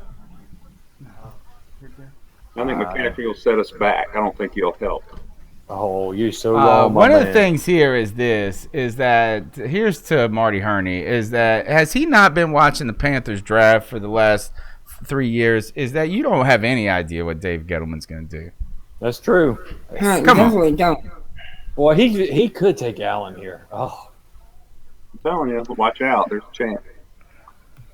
It's so deep. It's so Jordan Rodriguez. Oh, never mind. Don't break I'm the not gonna do pick. it. I'm not going to do it. Yeah, I know, take right? the pick. Power down. Power down. Simmer down now. Oh, break the pick. Come on. Oh, no. Yes. It's in. I think we're seeing it on Twitter. No. Don't say anything. I'm not I'd rather saying get anything. it on my own. You just don't seem happy. No, I mean I am, and I am happy, I guess. Wah, wah. That means it. That's what Tony says. I'm happy. Don't watch Twitter during anything. It just ruins the world. Will Brinson. I saw what he posted, and he seems to be legit, so I'm not going to say anything. Jordan Rodriguez Pick is in. is saying the 8th pick is in. I'm saying it on the screen and saying that it's in, but I hadn't said who it is yet. Who is it? After all, but we don't want to ruin. It's coming. We're gonna let the TV break it. I'm not seeing any. I was looking to see if I was seeing any. We're just watching it on Twitter. Twitter. That's it. It's not Christian McCaffrey because you guys aren't all that happy. Oh, I'm not. So. Yeah, it is. Nobody. I don't. Oh, I it think says I'm gonna Christian let- McCaffrey. It is. I know. I think that's a great pick for you guys, man. 200-pound running back for a power running team. Thank you, Dave Gill. See, I'm gonna But have he's to. not going to be the workhorse, Ken. Come on. I'm just gonna have to keep. I'm just gonna. Silly if you think he's going to get the ball 30 times a game. And we need a slot player that can get open. Somebody like what New England has had. I think love it's fantastic. We're gonna have to just start covering the Panthers, man. That's That's they who I had. listen to me. See, the Panthers listen to me. They're smart. Okay. They listen to me. Thomas Davis making the pick. All right, let me say this, is that I want to go ahead and patent this nickname for Christian McCaffrey. I'm going to call him Milkshake because all everybody does is slurp over this dude. God. And he's the white boy. He's the white boy, too. He's a vanilla milkshake. Yes. I am so pumped. All right, so the Panthers. All right, excellent. All right, guys, except for we should have traded back. The pick yet. Hold on there, Speedy Gonzalez. Yeah. I'm just trusting what everybody else said. Yeah, we're just trusting Twitter. He's announcing the pick now. He's wearing the Hornets suit. Yeah, he is. That's pretty sharp, though. That is a good-looking suit, ain't it? Yeah, it is. Yeah, it is. Yes. Yes, I love it. I have a lot of receivers than anything. Awesome, baby. You don't pick a 2-down back in the top 10. It's He's not a 2-down back, dude. Are you going to put him in 3rd and 3 and run him up the middle? Good luck. He got 2,000 yards 2 years ago, 1,650 last year running up the middle. We understand that this guy is not a pounding kind of running back. But he will put it up the middle. Right way, and it could be a great pick. Oh, it's a great pick. I'm telling you. Oh, I do love his suit. Jamal Adams.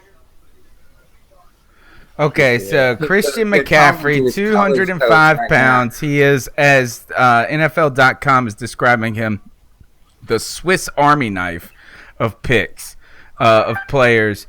I do hope that he can be as versatile and dynamic that he as advertised.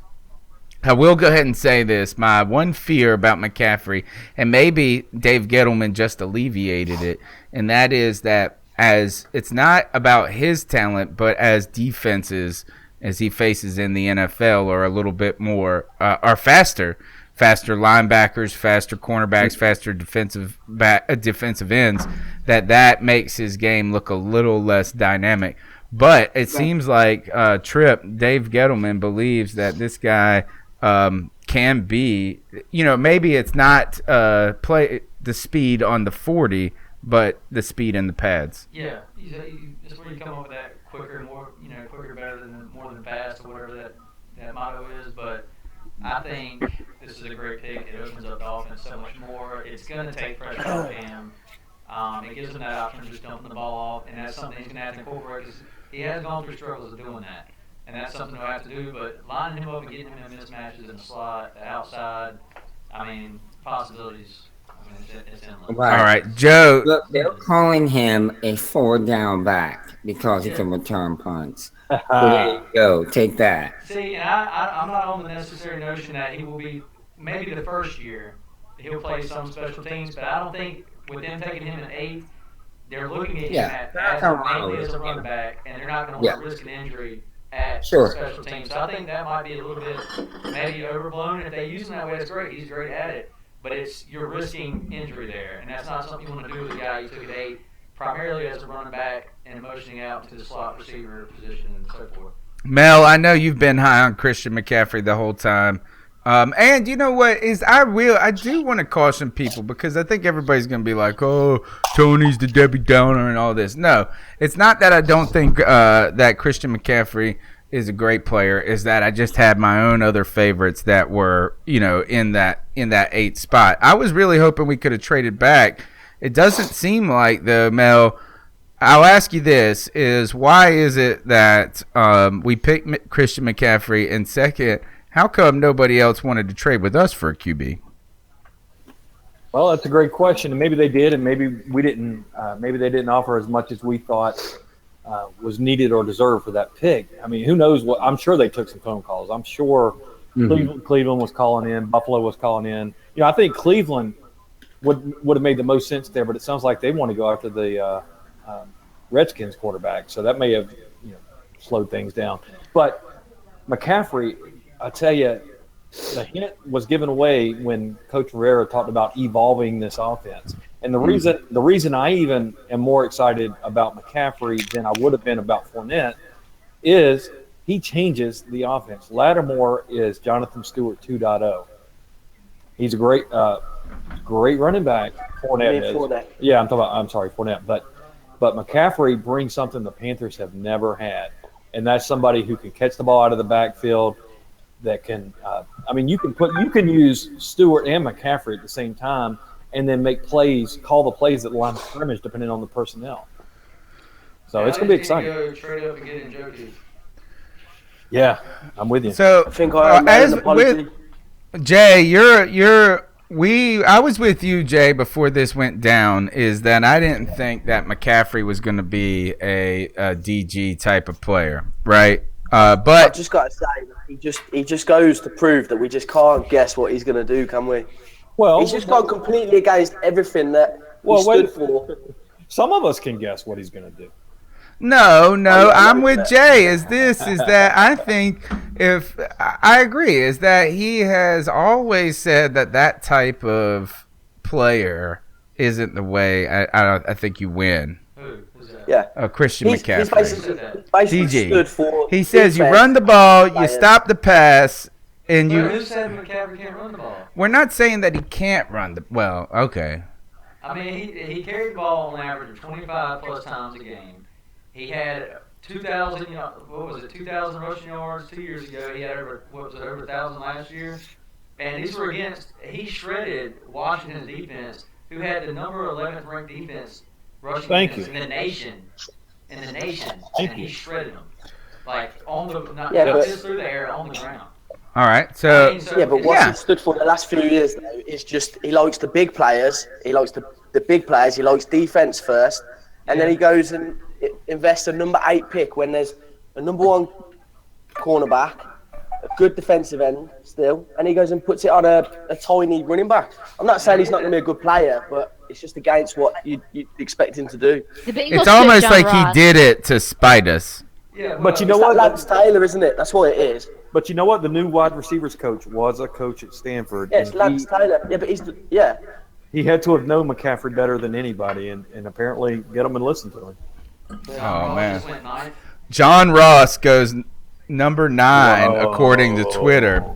So you move out there, you lose out on the. Well, I didn't think for one instance that the Panthers would be in the running for wide receiver. But look, we're talking trip. Are we talking about a run on wide receivers at this moment? Right, man. Yeah, definitely. It's looking, and I'm watching. I'm on Zay Jones track right now. This is we're an ECU fan, and I'm obviously a big Zay Jones fan. But it is his stock is looking really good right now for the first round because this is 4. Yeah. This is 4, and he was ranked in the top 5 as receivers. So everybody talking about this being such a weak wide receiver. That's crazy. Class. When they get down to those teams who thought they might have a top wide receiver like Mike Williams or somebody fall to him, they're not. And not that you can argue all that all day, but Zay Jones is going to fall to you. You don't want to pass up on wait for that bottom, top 10 receiver, get the top 5 guy, go get Zay Jones. Who knows where he goes to? Well, I was going to say Tennessee had a couple picks, but they've already spent Arizona Corey Davis. They felt strong on him, obviously. So they probably won't be the team. Sharona, how many picks? Did you guys have 2 in the first round? Yes, we've got 18. We've got number 18 as well. Gosh, can you hear me? Yes. How nice is it to have 2 first-round picks? That's got to be. Well, they don't have a second, so you have to bear that in. Yeah, you have to bear that in mind when you're. But still about, cooler than having a first and a second is having 2 firsts.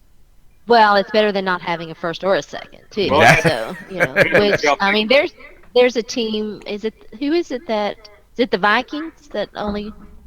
Yeah, the Vikings do not have a first-round pick because of the trade for Sam Bradford. Yeah. So, I think John Ross, if he can stay healthy, is going to be super legit. That's the big thing, though. If he can stay healthy, I don't think he can. I really don't think he can. I think that's the concern about him. That's my biggest issue. Yeah, but in terms of having the 2 first-round picks, it definitely gives you some negotiating room, and it also, but you've got to. It also sort of makes it hard because you've got pick 18, and then you're not picking again. I think their 3rd-round pick is 83, number 83. So you go from 18 to 83 unless you trade back up into the second, and they've got. Okay, I'm sorry. I got a question for you guys. I'm seeing on my screen here that the trade's been made and that Kansas City is on the clock. Who did they trade with? Is that Buffalo? Yeah, that's what I'm saying too. Buffalo. I'm surprised Buffalo didn't just jump all over Reuben Foster. Buffalo could easily be the team. What did they get? What was the first-round pick they were to swap? Kansas City's like 26? 27. Here comes Zay Jones, folks. Here's Zay Jones. No, we don't know that. I'm just saying, why does KC move up? I think Zay Jones could serve. They're getting this, Sean. Tadeus. T-Money is here. T-Money. I think the only reason to trade up at this point is for a quarterback. Yeah. Really, I mean, you can't do if you're Kansas, but I guess you got Alex Smith here. We got Team Money on the line. Straight facts. Tell them where we were wrong, brother. We were wrong. Well, it sounds like Buffalo got a ton of picks for the trade. I mean, Fournette wasn't on the board, so I'm not too mad at it. I was thinking they might go Hooker, but they love Kurt Coleman. Yeah. I thought that, but we were, we thought O.J. Howard was an option, but I didn't want O.J. Okay. So what we got and then obviously, how come this? Why were we asking too much, man? Look, we'd love to have Kansas City trade up, but I guess John Ross after us probably made Kansas City look to get itchy, but they can't be trading up for a quarterback. The Chiefs traded their first and their 3rd and next year's first for the Bills' number 10 spot. That's It's got to be quarterback then. I'm sure they thought they're going after Watson. I'm sure they didn't think they had a chance at Watson because the Jets need a quarterback, the Bills need a quarterback. Aaron, did you get my tweet? Could be Dalvin Cook. So do you think that it's Watson that's the pick, T-Money? It's got to be Watson. It's got to be Watson. You'd think Watson, but they, like you said, they've got Alex Smith, and he's not that old, really. Right. But you have to go up for a quarterback, but there's been a run on the wide receivers now, and they still need a running back. But they're a playoff contending team. If you're going to trade up to get a quarterback, that has to be the type of team that does it. That's true. Andy Reid must feel he's one piece away from contending for a championship, and Deshaun Watson is that piece. No, a rookie quarterback. Deshaun's like Dak, though. I don't think they see him as just a rookie. He's a mature and a leader amongst men. Oh, good Lord. He's still a baby. And it's not me being a knock. It's kind of hard for me to believe any rookie quarterback is a leader amongst men because we're children. And I'm 35 years old. I view myself as a child. But you don't think the Cowboys view Dak like that? As mature beyond his years? I love it. Jordan Rodriguez just tweeted, "You're goddamn right they did," about Christian McCaffrey with a link to her story. And I love it. She Jordan called Rodriguez. She's awesome. We got a love Did story y'all here, see, folks. Did y'all see trolled everybody? Yes, that was great. Who's that? San Francisco. David Newton tweeted out that the Chargers took McCaffrey. Was it? Oh no! It didn't have a check mark. He's the bad karma for us. Thanks a lot. Did y'all see San Francisco troll? Oh, it looks like it's Mahomes. It looks like it's not Watson, but They better not be taking Mahomes at 10. it looks like it's Mahomes. They're saying Mahomes is on the phone. Oh my! If you traded up to 10 to get Mahomes And gave up 2 first-round picks? Are you kidding? Man, Mahomes plays backyard. We Oh playing my school gosh. ball. Oh my They goodness. better not have traded up to 10 to It's get pretty Mahomes. clear Deshaun Watson's noodle arms what's dragging him down. The only thing. Oh No. Watson does. But Mahomes. Have you watched Mahomes tape? No, I'm just saying. They don't. The only thing that tells me that to take either of those guys over Watson is arm strength. Watson's got it. Everything else over. Watson got arm strength though. It's the accuracy. Watson has some random passes that be like 5 yards away from the person. But Mahomes, I watch Mahomes tape. Mahomes doesn't run no plays. He don't have no progressions. His stuff is just scramble and wait for somebody to get open and then throw it. man, to give up next year's the number top one. quarterback was picked from his whole starting career. He went 8-5. All right, guys, let me jump in here, Joey, because I just refreshed my Twitter. Did somebody hack Mitch Trubisky's account? They're retweeting old tweets from him. Oh, it's from December 2011. That's so epic. All right, because he's been very buttoned up to this point. Trip, tell us. Trip and I were just talking about this, but listen to what Trip just heard. So after San Francisco's pick, their team Twitter announced the pick or whatever, and it said, with the third overall pick, we'd like to welcome Solomon Thomas. And with the picture they put of him was him sacking Mitch Trubisky, who they traded the Bears pick for and trolled him. That's awesome. So he also loves to eat grass. Aaron Wilson just tweeted out his that they are taking Mahomes. Yeah. That is right. just crazy. Crazy, guys.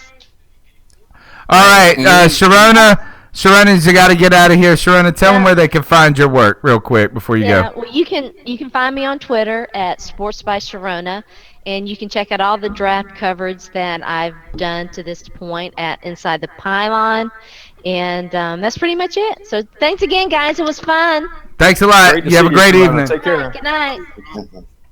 I've got people hit me up on Twitter from a tweet from December, guys, where I said I'm not buying Christian McCaffrey at number 8.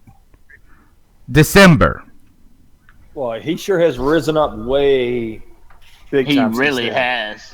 He started off supposed to be going late in the first round. My first mock draft, the first mock draft for Draft Tech this year, I had us taking McCaffrey at 40. God. Hey, Mel, I owe you an apology anyway, don't I? We belong. Hey, it's all right, mate. Do you know what? I should have never doubted you. Well, you're not the first to say that. Thing is, he's not who I wanted. At the same time, we get behind him. I'm excited to see him play. I just like defense, but it doesn't mean I don't want to see him. Yeah, exactly. I'm exactly with Jay on this. It's not a knock against Christian McCaffrey. It was just our belief that I didn't think just wasn't Fournette. Yeah. I honestly didn't believe he was in play. I didn't even think he'd be an option because of his size. But Lance Taylor's obviously, he's come in. He said, "Look, I want to bring this boy with me," and he's probably bet his job on it. So let's see what happens.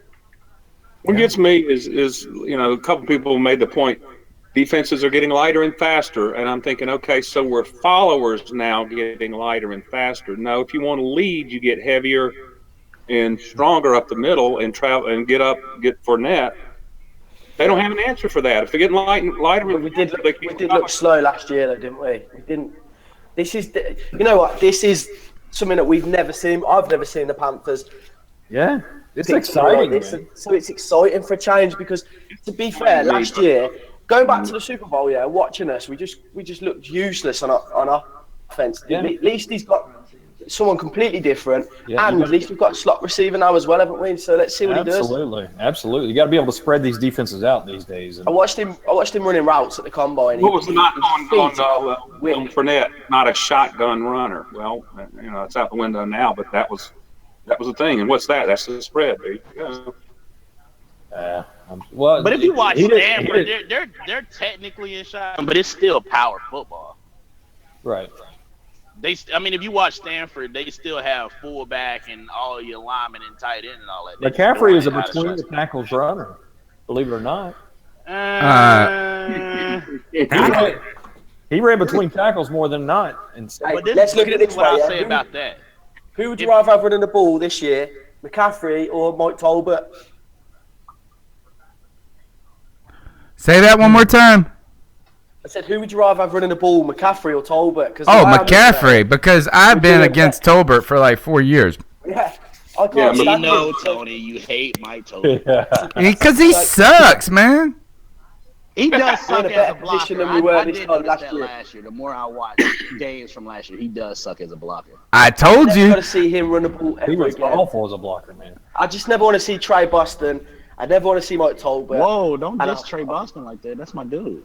No, he stinks too. Y'all know I'm a Tar Heel boy, man. You're on the wrong show, man. You're on the wrong show. Here, a couple of things. Just some things breaking on Twitter right now, and it's not according to the draft. Zach Luttrell, our buddy from Run Riot, has a Run CMC T-shirt on right now. Which those are awesome. That's legit. That'll sell out quick. Yeah. And then the other is our boy Isaac in New Hampshire tweeted, "The Butler is nice, but number 2 is always nicer." And I guess he's referring to the fact that my man won the Vernon Butler jersey, but he wants that Christian McCaffrey jersey this year in the C3 Fantasy Football Challenge. Haha, nice. Mel, are we on tomorrow night as well, yeah? Oh, what, for the draft? Yeah, I'm going to sit and watch it, so if anybody wants to have a little chat, I'm down. All right, yeah, we'll see what we can do. I haven't even thought that far ahead. So what we got, who's on the clock now? It's the Saints. So what time zone you're asking, apparently? Is McCaffrey really going to play wide receiver that much? I have a feeling they're not going to put him at wide receiver that much. I hope they do. They better. Exactly. They better. That's exactly right. They better because you got like 50 and 8 and then use him every third or fourth play. That will really piss me off. Get him, kid. He said that you don't draft a guy at 8 to play every third or fourth play. So you better put him in the slot on first and second down and throw. So what were you going to do with Fournette? You're not going to put him in over Stewart. Yes, you would. No, you would not. Oh, in a heartbeat. Dude, we saw this constantly with D'Angelo Williams and Jonathan Stewart when Jonathan Stewart was clearly the number 1 back between the two of them. And Rivera constantly put Williams in first, and he was because they rather have Stewart be fresh. It'd be pretty Who the Saints go for? It's got to be that cornerback, hasn't it? You're not gonna like this pick, Tony. They can't believe their luck, surely. Is it Barnett to the Saints? Freaking jerks! Don't tell me. I'd rather them get Barnett than Foster. No effect first year. I thought they'd go for that Lattimore, surely. He hasn't gone yet, has he? Oh, they got. I thought they showed Barnett. Let's see. Allen's still there. So Lattimore is still slipping? Yes. He's got a hamstring problem, hasn't he? I had Lattimore sliding too. Well, he had some. Is Hooker off the? He's got Hooker off the board? Lattimore No. to the Hooker's still there. So Hooker and Lattimore. And he's a top 3. Yep. No, I'm sorry. What's Malik Hooker? Is he still out there? Yes. Yeah, he's Hooker's still out there. Lattimore's still out there. The Jonathan Allen. Jonathan Allen still there? That was the one pick that I was going to have to fight Gettleman over if we took him. What's that? Foster's out there. Howard's out there. Conley. Hair Barnett. Well, you know, Conley's supposed to be going in 3rd round now. He took a lie detector. For a first-round pick. For supposedly a team that was interested in taking him in the 1st round. Joey, we all knew that mess was a lie when they said they were having to force him in the bathroom. Edgar Salmans is going to be joining us here in the next minute or two. Good, because he's been on the Run CMC train. So I can't wait to hear exactly. And you know what is, again, I do want to iterate that I think he can add a lot to our offense. I was hoping for Fournette, because I think Fournette's going to be legit. Yep. All right, I haven't seen anything or heard you guys talk about the Saints pick, but they're up on my TV. All right, it just says pick is in on my screen. I think it's Barnett, but I'll wait for confirmation. They showed him on the phone. Oh my God, it's Lattimore. Yeah, it's got to be Lattimore because they're desperate for cornerbacks, aren't That's what they need. That's what they need. They need defensive back help. They've been trying to get that Malcolm Butler. How amazingly happy are they? Oh, you know they are as happy as.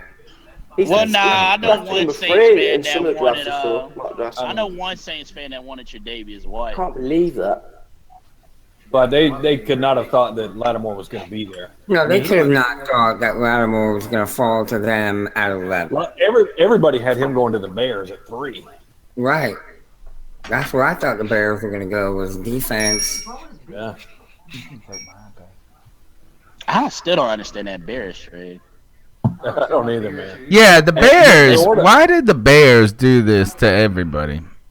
So what was crazier, the Bears trade or the Chiefs trade? The Chiefs only because they took Mahomes over Watson. I mean, to give up next year's 1st-round pick, too. If it would have been Watson, I would have understood it. But you took Mahomes, who's going to have to develop anyway. So you could have probably got Mahomes at 25. Oh, and Kansas City. I think if you're a Bears fan and if you're a Kansas City fan, you got to be upset tonight, because I think that you could have got these guys. No, they got the Mahomes. The Bears. Did they get Mahomes? They got Mahomes. The Bears must have felt like the 49ers were going to give that pick up to somebody else. Yeah, like the Chiefs. Yeah. 49ers went and booed. The Bears gasped. What do you think? I'm disappointed, I am, But if I'm the Bears, this is what I tell my fans. We got Mitch Trubisky, the best pure passer in the draft, but we didn't give up as much as the Rams or the Eagles did for Goff and Wentz. Right. You were just dumber at a cheaper price. No, Ken is bitter now. Well, if we put Mitch, Wentz, and Goff in a line, I got Mitch at the front of the line. No way, really? Over Wentz? I don't know if I got him over Wentz. I know Carson Wentz looked pretty good, I thought. Hype Wentz. I don't get that. Dude had 16 touchdowns and 14 interceptions. I can go do that. Well, Marino. No, you cannot today. Is first of all A, and B, he started off on a tear, and C, the Eagles stink. That's why. Goff. 16 and 14 though. Like, you want to talk about this? Is that it's Wentz ain't the problem, bro. Wentz ain't the problem. And it's Goff. Goff is the one that to scoff at. Yeah. Wentz is not that good either. I agree with that. I don't like any of these teams mortgaging their future on a guy that is questionable. I think that this is what the Jacksonville Jaguars did with Blake Bortles. Right. Is Mitch questionable because his talent, or just because everybody wants to say, "Oh, he only started 13 games"? No, because of he is not shown that he is a dominant player, dude. So he was the most accurate quarterback in college football last year. We are on a team that cheers for the least accurate quarterback. So I refute that stat. He's not the least accurate. You know what I'm saying, though. Cam is. I think he just waits to try to fit the ball in there. He can be more accurate if he wanted to be. He is. I'm just saying this is just because my man. Look, the Tar Heels stink. Cam's footwork would have been already. It was fixable, right? No, I mean, you guys carry the show for a second. Cam's thing is that he has good footwork when he has protection, but when he doesn't, he just relies on his athleticism and his arm. I just see him too often going back into bad habits, and he's not necessarily under pressure. It's just random throws. Sometimes he gets his feet right, sometimes he doesn't. There just doesn't seem to be any rhyme or reason to it. There's no consistency. At least he's quit doing that jump shot put half thing that he did. It's like his second year, third year, whatever it was. Hey, Really Rel out there on YouTube points out Wentz was 6-1 with Lane Johnson playing. I don't. If one tackle makes your whole team, and he's not even a left tackle, ain't Lane Johnson the right tackle? Look what Michael Orr did for the Panthers. Well, Lane Johnson's. What are they talking about? The pros or in school, in college? We're talking about the pros. That when Lane was there, Wentz was a baller, and then when he got suspended, Wentz started falling off. Well, hey, look at Michael Orr and Cam Newton last year. That was more than just that. So you had your center out. You had your guard playing tackle. Yeah, I mean, that was more than just – Eagles literally lost just Lane Johnson off their starting line. The Browns just moved down and the Texans moved up. Deshaun Watson? It's got to be Watson, man. That's Watson. That's got to be. Texans might have had a Super Bowl if they'd have took Teddy Bridgewater. Yeah. They get the 25th and next year's first. Oh, there he is.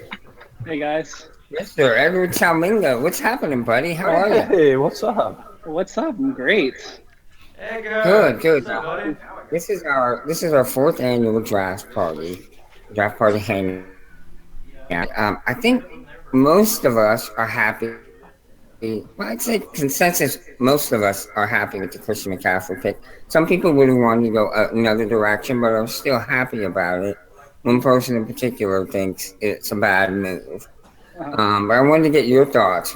I consider you one of the top experts on the Panthers that's not affiliated with like ESPN or Fox or just somebody who really knows the Panthers that doesn't get all the media crap fed to them. I like your personal opinions on it. I would agree.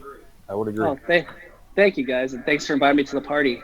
I don't know. I can't be more excited right now. I've watched most of his film. You think about, we go back to even last year's Super Bowl, right? Like the biggest complaints about Cam Newton was, hey, like Mike Shula needs to call these short passing plays, right? Like he's getting sacked out there. Like why doesn't he call more short? Yeah, he's checked down these short developing routes. Why does he keep calling these long developing routes? You know why? It's because he doesn't have anybody to get open really quickly, right? Like, who's that guy that's supposed to get open in the three-step drop? And now you have him in Christian McCaffrey. And, like, I know some people wanted Leonard Fournette, and I'm a big Leonard Fournette fan too, but you can't put Jonathan Stewart and Leonard Fournette in the same backfield. But you could put Jonathan Stewart in the backfield. You can put Christian McCaffrey in the slot. You can put Christian McCaffrey out wide.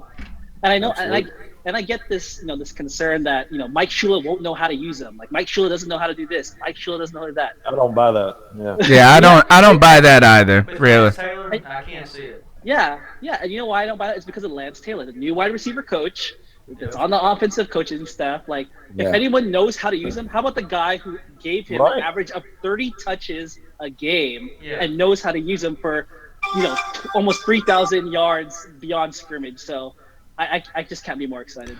All right, so I got my question for you right here is not about Mike Shula and his ability to integrate McCaffrey into the offense, because I think, look, Shula comes from the pedigree of an NFL family. You know what I mean? Like, is that while we may not love Shula's style of football play, it's not like he doesn't know football and he can't figure out how to use a guy. My question to you is this, did we really draft a a halftime receiver and and I have no problem if that's the case. But do you think we're going to be using Christian McCaffrey a little bit more in the receiver role than maybe in the first year or so than we would expect from a running back generally? I think we'll see that. I think, first of all, they have a stud running back in the backfield already. So it's not like the Panthers are in a rush to put somebody back there. Like, I am such a big fan of Jonathan Stewart. I mean, the way that the offensive line has kind of let Jonathan Stewart and Cam Newton down, like, Jonathan Stewart's still ultra productive. So even if they slowly, incorporate Christian McCaffrey, if he's only a third down back, if they only use him as a wide receiver, incorporate him into this offense, I think it'll be fine. And a lot of people were concerned. I think it was a couple of days ago. People were saying, like, versatility is overrated. Like, we don't need versatility. Like, we need someone to be good at one thing. But I think Christian McCaffrey is good at multiple things, and that's not bad. Cam Newton is really good at passing and running. So, there was a concern, like, excellent point. There was a concern, like, hey, he runs too much, or, like, he needs to focus on passing. And once he figured out that balance of running and passing, like, as you saw in his MVP season, he was unstoppable. So once we figure it out, once we figure his role, it's only more powerful to have someone who's dangerous in multiple ways instead of just one. So what happens, though, when you give – and this is a good thing. So, like, I know every time I say what happens, though, people are like, oh, this guy's about to try to trick me. I'm not. This is – serious question is you got a play where you're running the zone read, and you got Cam Newton, you've got Jonathan Stewart, and you've got Christian McCaffrey on the field. Do you just, like – pretend you're going to run with Cam and Stewart and then have McCaffrey go the other way and just loop it back to him and then hopefully just get everybody going the wrong way?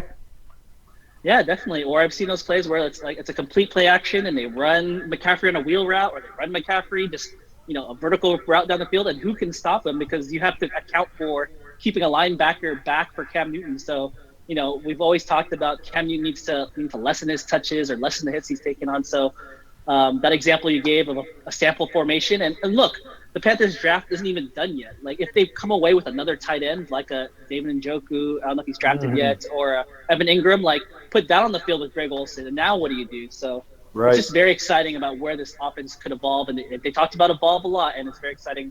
Here's one potential evolution that we've been asking for. Absolutely. Do you think my concern with Christian McCaffrey to this point has been one simple thing, and it has nothing to do with Christian McCaffrey. It has had to do with when we watch Christian McCaffrey on the field and he's playing against college defenses, that he stands out tremendously. And my only, I guess, concern would be, does that lessen a little bit? Does that gap lessen a little bit as the linebackers, the cornerbacks, and the defensive, front gets faster in the pros? Because everybody is fast in the pros. So, you get guys that have the 4.4 speed, and all of a sudden in college, these guys are running away from everybody, and they are still good. And, but is there any concern there that gap may shrink a little? Yeah, definitely. I mean, I'm not. As much as excited I am, I'm still realistic, right? I know he's not this ultra player that's unstoppable, right? So I watched his game from 2015 against Notre Dame, and he was bottled up. Like linebacker Jalen Smith, he was like this stud linebacker that should have been drafted in the first round last year. Just literally like kept pace with Christian McCaffrey, and he couldn't like bust out, or his longest run was for 11 yards. So there is opportunities in the next level where, hey, these linebackers, these secondary players, they're a little bit faster than what he's experiencing in Stanford. But with all these players, with every draft prospect that you're looking at, there's always, you have to look at what possibly, as Gettleman said in his press conference, what tools does he have to allow him to succeed? And for me, there's a couple of things. One, you look at his combine, right? I tweeted out a couple of days ago, like, just draft a really good athlete. Okay, you had Cam Newton, Luke Kuechly, Julius Peppers. Like, once they draft really good athletes in the top 10, they always turn out well. So just draft a really good athlete. And Christian McCaffrey has that. Yeah, this is Gettleman's first great athlete. Yeah. and he has elite quickness. So you look at his 3-cone time, like, I know he's not elite in the sense that he's not Leonard Fournette, but like in terms of quickness, like there's no one to compare in terms of his combine performance. And that's what we haven't had. We have not had quickness. It's not even about speed. We've had speed. You can put guys out there like Ted Ginn. You can put guys out there like Philly Brown. They have top end speed, but it's that 0 to 60 speed. It's the difference between a Camaro and a Ferrari or something like that. A Ferrari or a Lamborghini. They get up quick. They may not be able to go 200 miles an hour, but they can get from 0 to 60 fast. So that quickness, that can really help this team. And that quickness and elusiveness also plays into the fact of longevity, as in the fact he's not going to be running straight into guys every time. He'll be. That's a fear I have about Fournette. Instead of going right into him at his side. Right. And that'll make the tackles some of the tackles easier on him anyway. I mean, I'm sure he's just in NFL. Yeah, every now and then he's going to get blown the hell up. It's not like McCaffrey's going to stay at 202 pounds. Right. He has plenty of time to build that weight. If he gets to 215, you're talking about a whole other game. That's all we need him at is 212. He get to 215 without losing his speed, though. When he did his pro day, it was at 228. If McCaffrey gets to 215 and is showing that speed, I mean, it's great. Yeah, look, the Panthers are gonna make him put on a little weight, I believe. I don't know if they want him to get too big, but he'll put on a little bit of weight. He'll need it in this league. He'll need the weight to help break some tackles and, just make him a little more physical. Yeah, you know what? That's the same size as Jamal Anderson or Jamal Charles, though. He's not as fast as Charles, but he's quicker. Quicker. And if I'm not mistaken, I think he's not even 21 yet, so he still has to grow. At some point, he still has a frame to put pounds on. And just means we got to pay him. Yeah. Just eat a steak dinner, once in a while. I promise you that you can gain weight after 21. I am a testament to that. A lot of beer. Yes, you're right. Well, I think he's going to run a little bit more of it off than you did. I don't know about. Good point. About 215 big though. You might. I say maybe 210. Yeah, that's probably the number. Well, the thing is about his weight. Don't sweat it so much on the long term. All right, so did you guys hear what Tripp said? Tripp said that Christian McCaffrey told Jordan Rodriguez, who is the one who has been on top of the Christian McCaffrey pick. She's the one that tweeted out the earliest. Thanks for spoiling that, Jordan. But what she said is that he ran into Thomas Davis and Luke Kuechly. He said he saw Thomas Davis and Luke Kuechly and said that he saw the size of them and said that he realized he was going to have to block guys like that. And he said, I'm going to get ready, or I got to get ready. Okay, so I'll ask you this, Edgar, is that if there is one potential weakness to McCaffrey's game, and look, I'm not going to be a claimant that I've watched a ton. Look, I live in North Carolina. We don't just get Stanford games on TV all day long. So is that one of the things that has been a mystery to Panther fans is like why Cameron Artis-Payne can average 4 yards a carry, but doesn't get a hat each week. And people tell us things like, well, he doesn't practice well. He's a liability in the passing game. In pass protection. Is McCaffrey is intelligence alone enough to be to pick up blitzers in the NFL?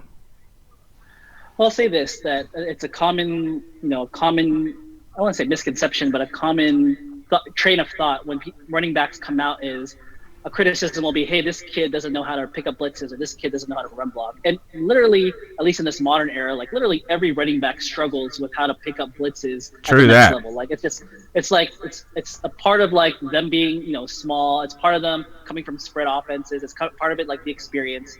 So like even players like even Zeke Elliott last year, I mean like he wasn't a struggler, but like he still had room to develop his run block. Right. But if you believe in like the advanced stats, like Pro Football Focus, like his pass blocking efficiency was just as good as Leonard Fournette. And I looked at the tape. I'm on the West Coast, so I'm lucky to watch some Pac-12 games, or not lucky to watch Pac-12 games. But one of the things I see is that he's in the position. Like puts himself in the right spot what he's supposed to be doing. Sometimes he gets jolted back and he has to anchor at the end. I tweeted some gifs about like how he's strong between the tackles and can pick up blocks, pick up blitzers. So he is not perfect. He has a ways to go, but there's nothing that I see in him that says he will not be successful at the next level. He has that's an excellent point. That's an excellent point right there, because this is that, what kind of running back is really going to be able to stop a defensive tackle or defensive end or a linebacker flying in there? The point is not to stop them. The point is to slow them down.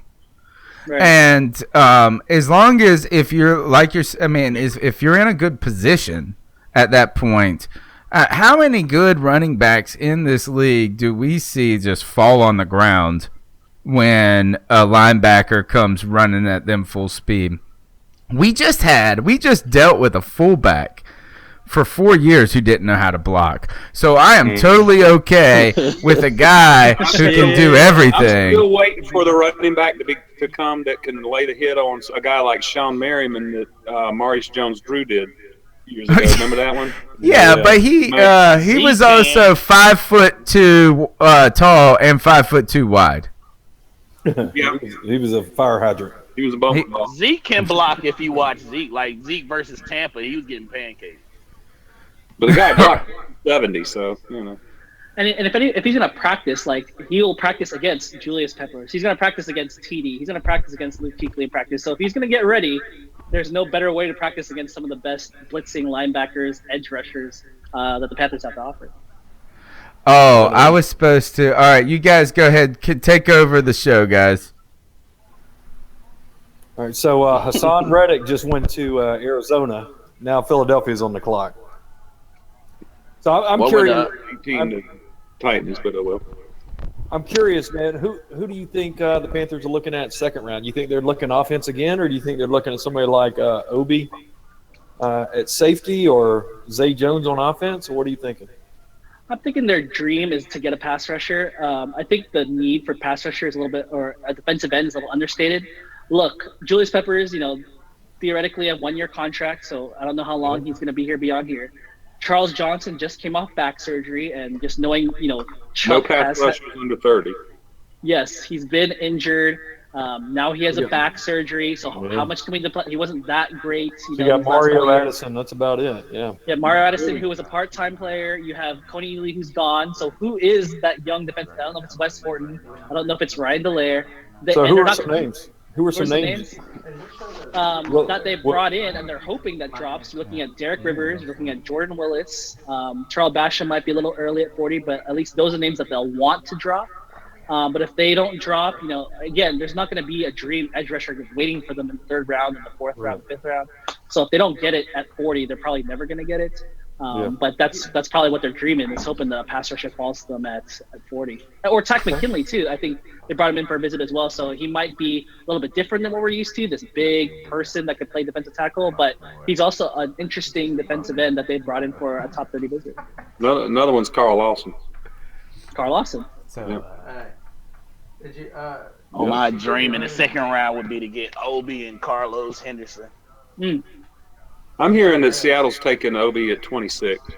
Well, they have to go offensive line, do they not? I mean, they don't have an offensive line. I heard they're supposed to be trying to get Forrest Lamp.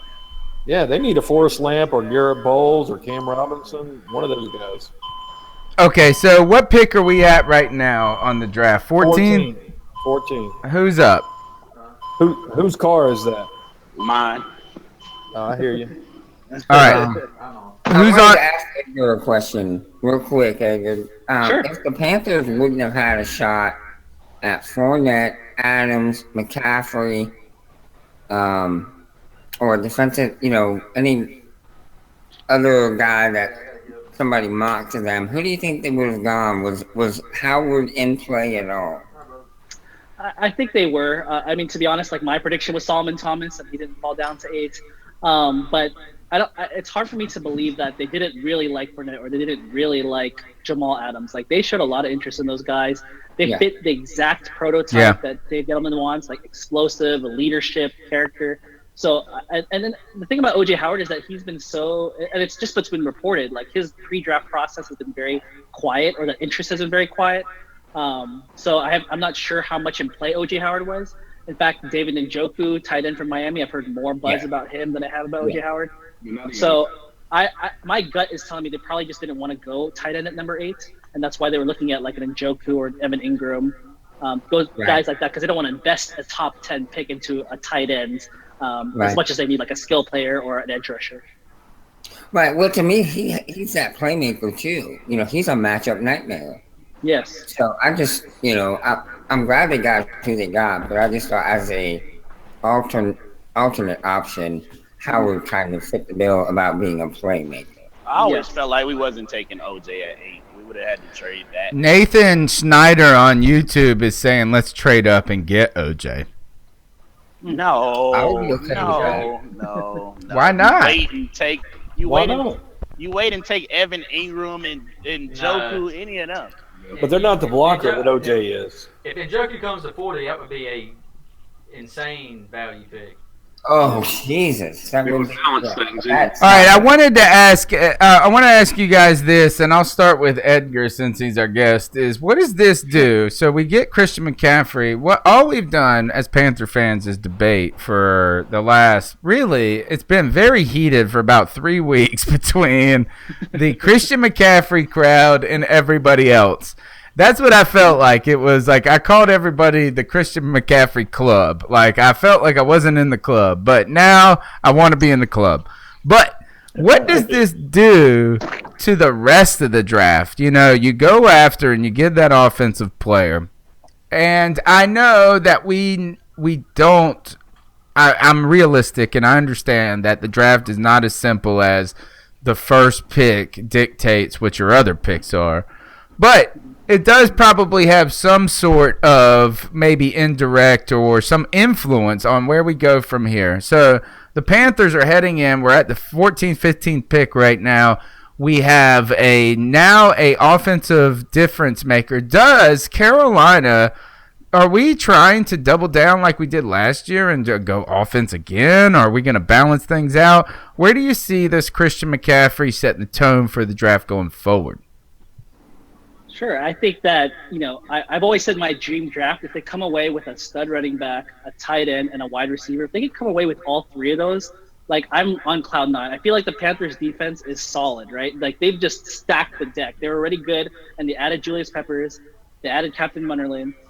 They added Mike Adams. They added an extra year of experience for Daryl Worley and James Bray. Like they re-signed KK Short. This defense is stacked. Shaq Thompson going into his 3rd year. Like this defense is stacked. So if they can come away like double dipping on offense, if they can get an Evan Ingram, if they can get a David Njoku, if they come away with a Carlos Henderson, a Chris Godwin, Zay Jones, all these guys that the Panthers have been interested in, and like double, triple down. Remember, last year they only had 5 picks, and or they only had 1, 2, 3. They only had a certain amount of picks, and they drafted almost all defensive players. Yeah. And the one offensive player that they got, Bo Sandlin, he didn't even, he's not even on the team anymore. So they went all defense 1 year, and like just to balance everything out, just to even out the rest of this team, like double dipping in offense would be amazing. Yeah. Well, let's face it, you got to take care of Cam Newton. You've only got the man for maybe another 6-7 years at best. You got to get talent around him. You got to. You can't let him get crushed. I think they got to get a tackle too somewhere. Yeah. Another lineman. Maybe I think it's not just skill talent. I agree. To me I'd be completely comfortable with the Panthers at 40 taking a tackle. Cam Robinson's there. If Cam Robinson's there, woo! McCaffrey released a video on Players Tribune for the fans. I don't know if anybody wants to look at it. What does it say? I think Tripp's watching it now. Tripp, what's the Christian McCaffrey video say?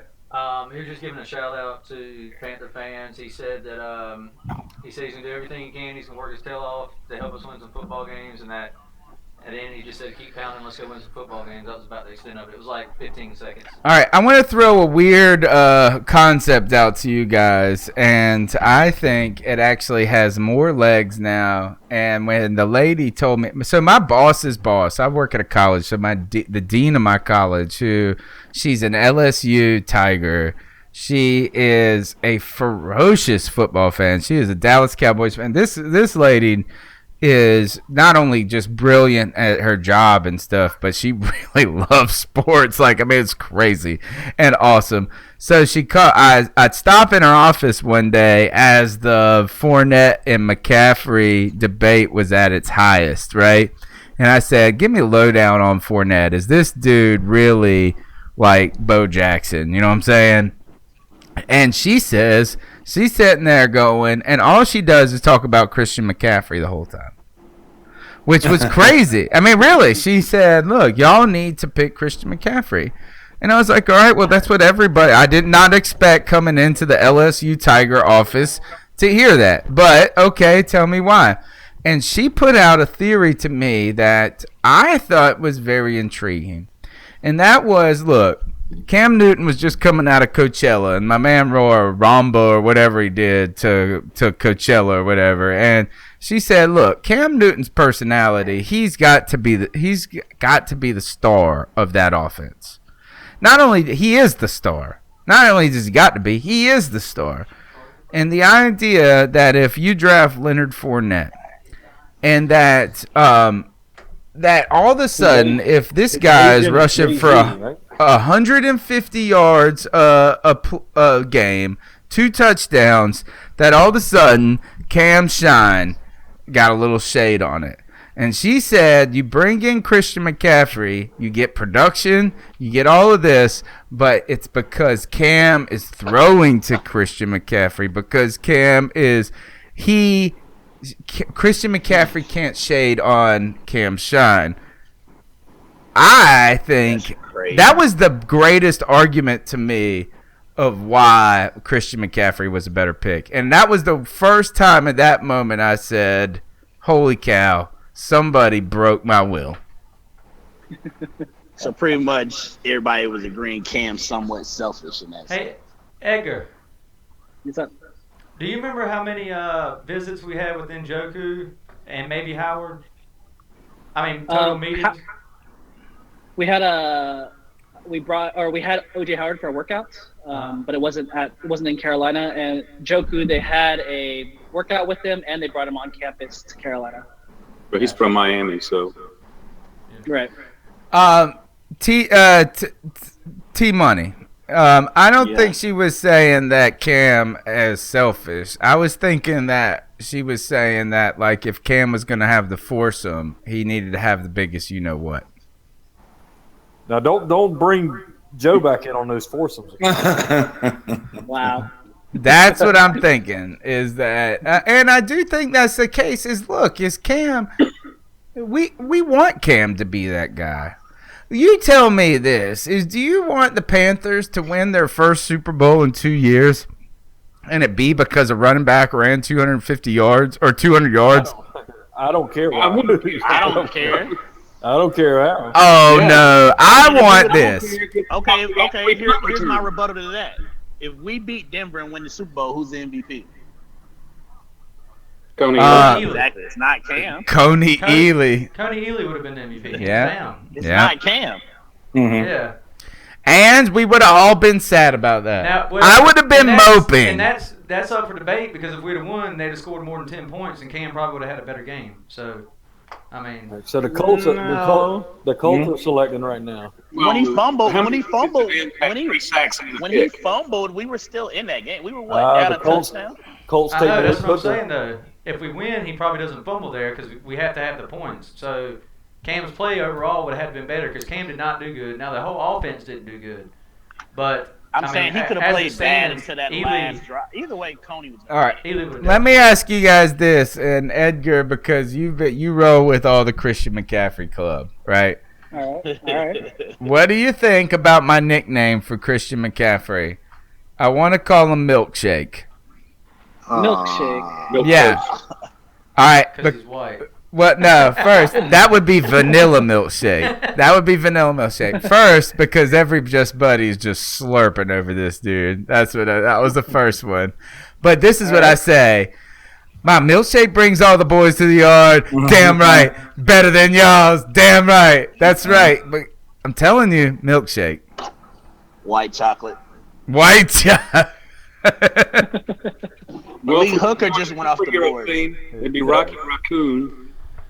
Malik Hooker just went to Indianapolis. So we've got Ramczyk falling, O.J. Howard and Njoku both falling, and we're getting to what pick? What pick are we on? 15. We're halfway there.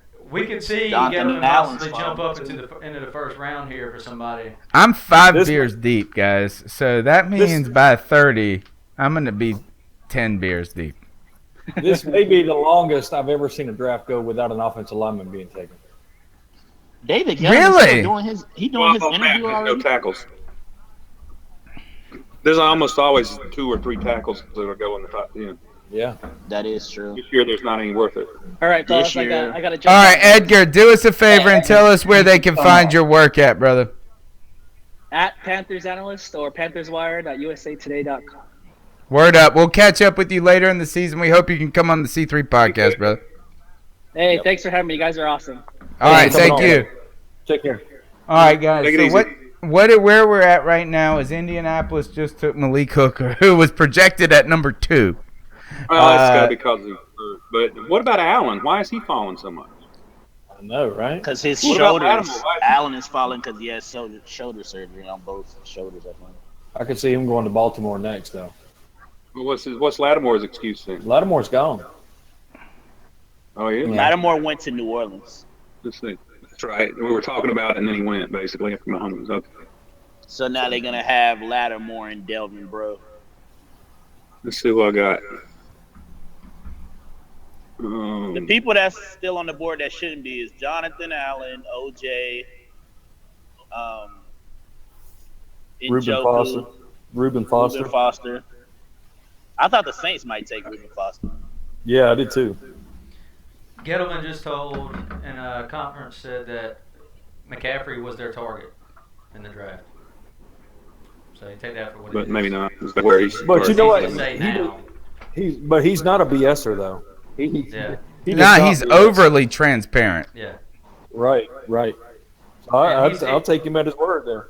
And that could be assuming he knew other people were going to be off the board before he got to their pick. So He had to be assuming Fournette was going to be off. Yeah, of course. Is that if he wasn't off the board, that would be the weird part. You know, Yeah. and it was never a point of Dissing I don't McCaffrey. right. It's Right. just he's not Fournette. Yes, exactly. Is that I felt that the McCaffrey club was a little too anti-Fournette, and which for me, I don't think I've been anti-McCaffrey as much as I'm just saying, look, guys, is that let's not sneeze over what Fournette really is, and Fournette. I want to point this out, and like Ken will agree with me on this, is that if we would have had this pick when both Fournette and McCaffrey were in the Heisman running 2 years ago, Fournette would have been the number 1 pick in this draft. Mm-hmm. Do you remember his? I mean, 2 years ago, there's no reason to say this guy has an injury history when you just have 1 year of ankle sprains. Like, that dude was just blowing mugs up 2 years ago. We are prisoners. Yeah. We're prisoners of the moment. And McCaffrey had on the Denver jersey. Well, his dad had on the Denver jersey. Oh, no. He had a Denver jersey on. I remember when his McCaffrey's dad? He played for Denver. He did? Yeah. Back in the 90s, that was another thing the Panthers were linked He to. played with John Elway. When I he didn't was know that. drafted, Gettleman was a scout for Denver. And he was drafted as a wide receiver for the Denver Broncos, so Gettleman had that tie. Where did I miss this at? I missed all this info. When apparently Chris live video like from 3. celebration. You don't remember Ed McCaffrey? He was like 6'5". Easy Ed McCaffrey. So McCaffrey's going to be the guy that pulls the next TO. Got it. So you want the offense fun again? You draft Christian. I know. McCaffrey's going to be stashing pins in his socks, putting dang telephones in the dang goalpost. All we need, though, is we need Jake Butt. Because David the Newman is butthole. reporting that he wouldn't be surprised if we trade back up to get OJ. Who said that? David Newton. Oh, yeah, we don't listen to him. The same guy that said Christian McCaffrey went to the Chargers. If they keep pushing people down, if OJ Howard, David Njoku go past 20, I wouldn't be surprised to see him try to move. Why not? Right now, look at this. Joe Person on Twitter saying Rivera says McCaffrey's ability to return is going to be big for us. I think this is a huge thing. Look, the Carolina This is Panthers. all so confusing to me. Why is that? If he's going to be that important on offense, he's going to be slot receiver, running back, and all that. Why are you going to risk him getting hurt on returns? He's not. That's the exact. I disagree. Is that I say this? Is that I say you put the guys out there and you don't fear injury. If they can help you, look, our punt return game, our kick return. I'd rather see them on kick returns rather than punts, personally. Man, the NFL's taking kickoffs out of the game though. But didn't we sign Kalen? Yeah, I think punts is where he's going to make the biggest difference. It's punting the ball. I mean, receiving punts and returning them.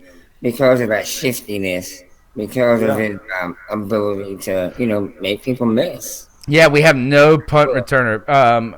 Trip, what do you got Didn't here? we sign Kalen Clay to return kicks?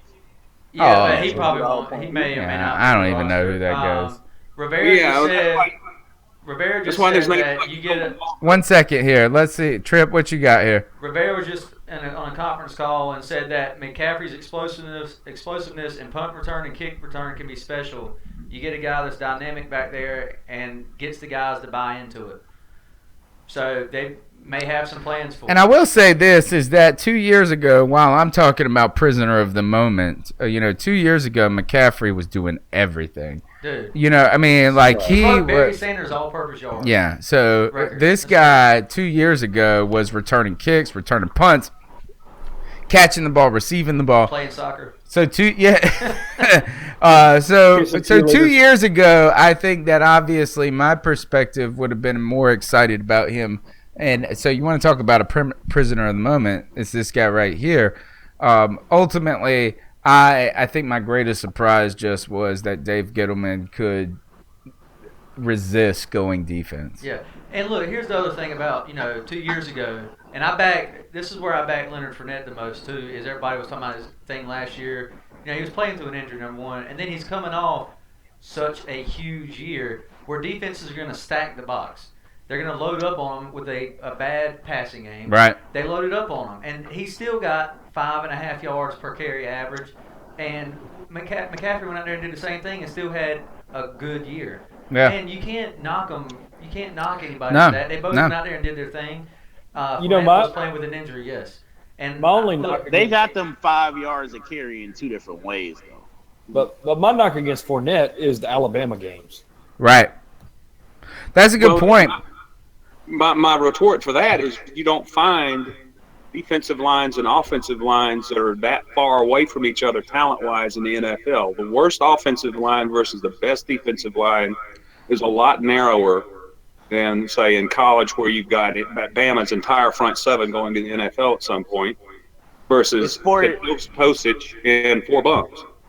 If Fournette had Stanford's line, he's hitting yardage that we ain't never seen before.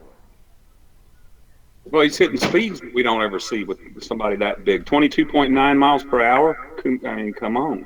I'm saying if you watch Stanford, though, like McCaffrey might have averaged 5 yards a carry, but the line is getting him 4 to 5 yards to that 5 yards. Exactly. He had a great line. I mean, which, it's kind of hard to punish the guy for having some great teammates. But you've got to also acknowledge that that's part of his success as well.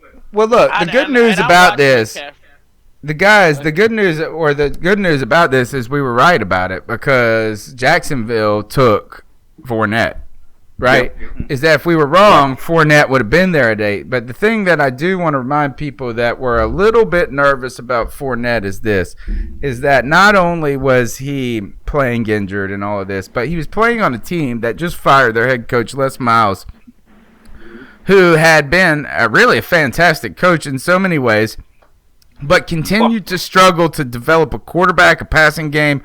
Look, we watched a team that had Odell Beckham Jr. and who's the guy from Miami that they had as well? Jarvis Landry. Yes, and we didn't even know those guys were good. I mean, look, we knew they were kind of good, but we were all watching when they were drafted, and we didn't know that damn Odell Beckham Jr. was the second coming and that we didn't know that Jarvis Landry was going to be better than the team he was on. So my point is that at least my kind of argument about like why against that Alabama game, and maybe it's not even an argument, it's just saying this, is you got to remember LSU wasn't a good team this past year.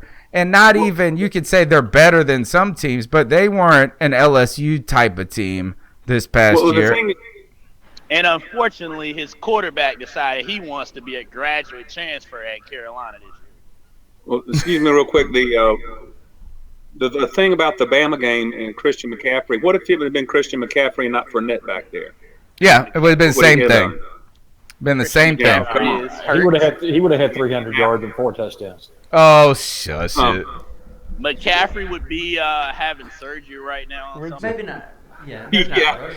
Yeah, he would have had 300 receiving yards. But see, where Fournette gets shut down at one thing, McCaffrey can open up into another Sure. smash. There you go. I mean, look, there's great positives to both of these guys. I love both of them. I would have been ecstatic to have either one of them. I wish we would have drafted Fournette and McCaffrey. Yeah, I mean, that would have been, A running back for a reason, not a receiving back. Besides, Fournette can catch. He just won't ask to do it that much. He's a natural I'm excited. I'm actually very excited. I am not like, look, when the Kelvin Benjamin pick came, I was upset because I had a guy.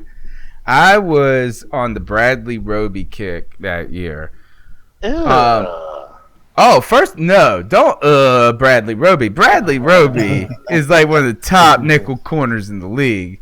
So let me just tell you that. And what are we doing? And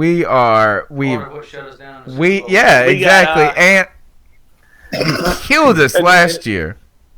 And then the year that we took Shaq Thompson, I was all over the Landon Collins train, right? Yeah. Who went on to be a complete stud. Yeah. Probably would have been a good one. But what I've learned is this, and this is the first year, and I don't know if it's because of our personal circumstances, because C3 has been torn in different directions, and we're not talking about the football pick. We're just talking about life, is that we've had so much going on, all of us, and I'd like to thank Tripp here tonight because Tripp has really kept the website going in times of struggle. But the point that I'm trying to make is that I've learned in the last 3 years is that you have your guys you want, but you don't have guys that you hook your train to. You know, is that like, look, I wanted Bradley Roby, but I will say this, all the things I said about Kelvin Benjamin, now I'm starting to become a Kelvin Benjamin defender, and in the moment, I was the one that was the hater, so that's interesting. Because the debate that year was him, Brandon Cooks, and Devontae Adams. Yeah. No, my guy that year was Allen Robinson.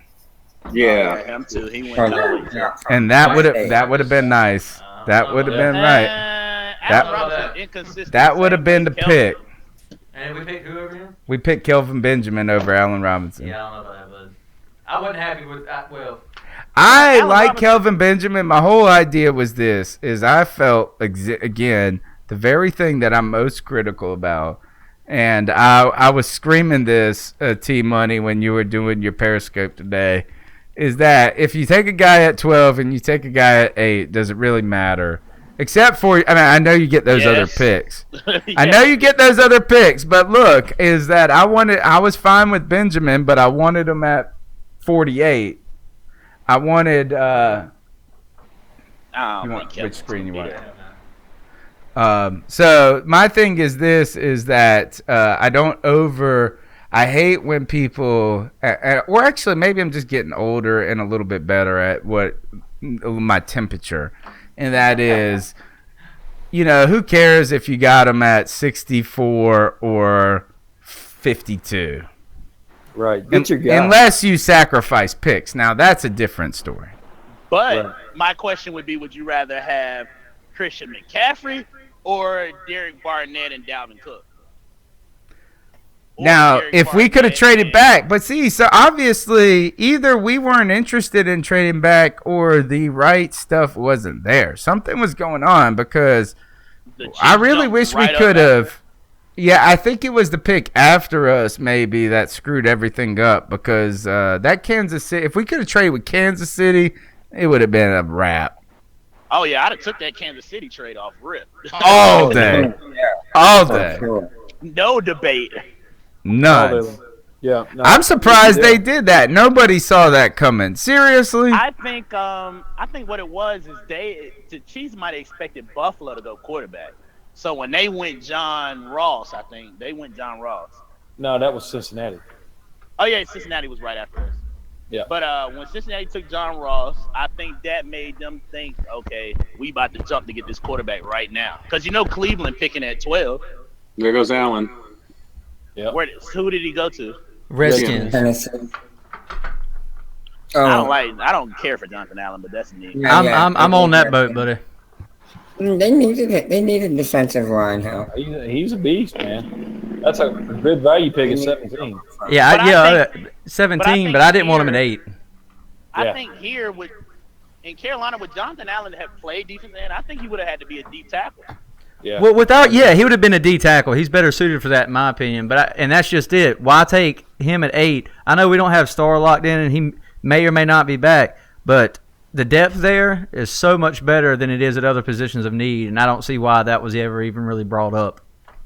Yeah. I mean, because of DG's MO the last few years, but we were also weak at that position when DG took over. I just never have liked letting need lead you around the draft. That's the wrong way to do it. I wouldn't have been. No, you don't. Agree with it. You don't go need, but need factors into best player available. At the end of the day, if the best player available is a quarterback, you're not going to take a quarterback in the top 10. Well, no, I've always said that. Didn't David Newton tell us the best player available modified by need, not like need modified by ability. Not the other way around. Yeah. Got to go need secondary. Can he play? Yes. Do we need him? No. Okay, next guy. Yeah. Jonathan Allen is a beast. He's going to help Redskins. What? Some of these fans talking. Somebody just tweeted me talking about what if we trade back up to get a Dory Jackson.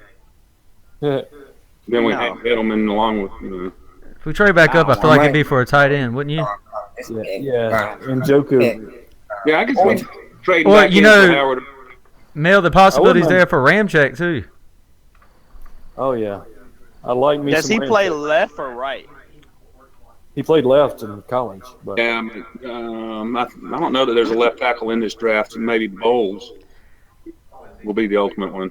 I was thinking Deion Dawkins could be a sleeper pick at 42 because Panthers showed a lot. I think they had 4 different meetings, including a private visit in Charlotte, one of the 29 visits in Charlotte at 40, and he's versatility at guard and right tackle. So he's very inconsistent though. When I watch this film, well, when you start getting back after, you start taking more flaws, I guess, right? True. I don't know. Like I said, tomorrow my dream is Obi. If we get Obi and Carlos Henderson, I'll be happy. Carlos Henderson has the best run after catch in this draft. I would love Obi, and then I would love one of the centers like Elflein out of Ohio State or Polson out of LSU. One of those. You don't like Larson? Yeah, that would be good too. There's still a lot of good players out there. Dave Gettleman just said there was a lot of action. Last year. He said what now? Gettleman said there was a lot of action about moving around and trading back, and they said no. So they were that in love with McCaffrey. Let me swap that guy around right now.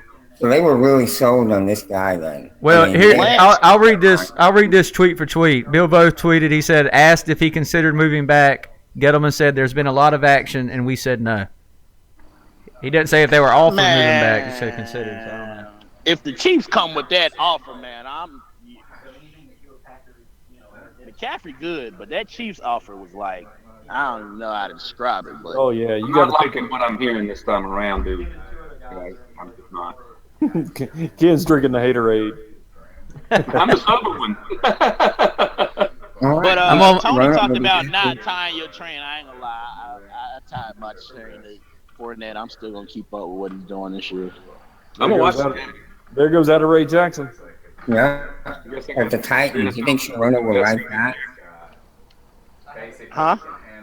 I got to keep NFL Network to see the Jags game. Yeah, I'm I wonder gonna be what watching some Sharona's Jazz thoughts game. are about Jackson. But the guy who said it, I think he's a USC fan is why. Uh-huh. O.J. Howard to the Buccaneers. Yeah, that's what I'm hearing too. That would make sense. And that would suck. Player. So I would rather. Anybody I'd who rather knows them- Real Talk Perez said they don't. He doesn't. He said he doesn't want OJ because he really likes Cameron Brate. He don't want nobody to start over Cameron Brate. I don't want them to take Dalvin Cook. Yeah. If they do that, though, they're getting rid of Doug Martin. Yeah. I like the way they're approaching this. They're pass backwards.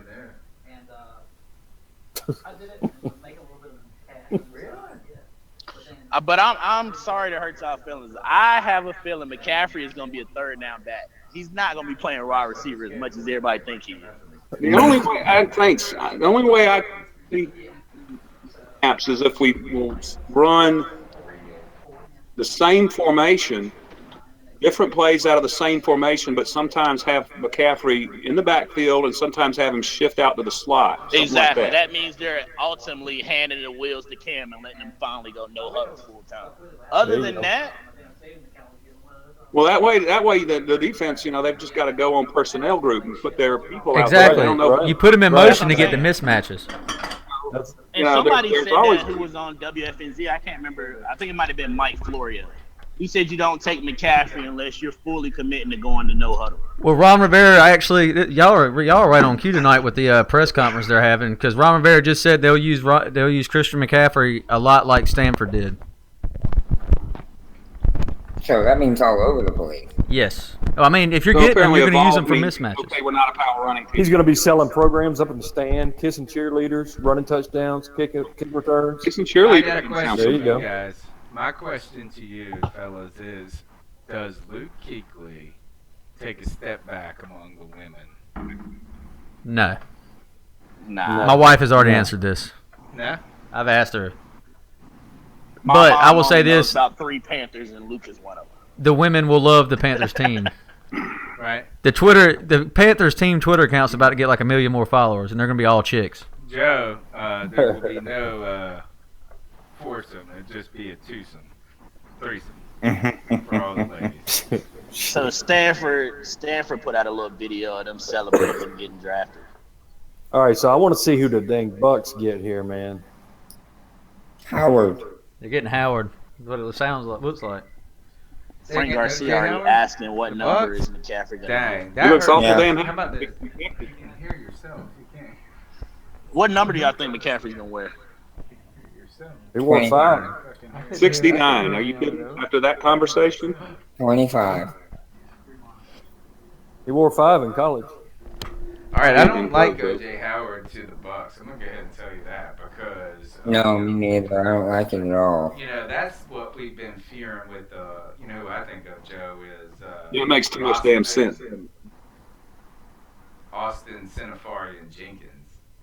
Yeah, that's the guy I want them having. But what I'm thinking of is that the fear of them having that roster man was going to turn into something good. I mean, I O.J. think either Howard, way, Jameis is going he's to. already that guy. This guy. Panthers fan. I feel like Jameis is still going to give you he's going to give you opportunities to catch the ball though. Who? Yeah, the good thing about Howard is he blocks too, though. I mean, he's never going to come off the field. You're never going to be able to know whether you need to put a defensive back, a safety, or a linebacker on him.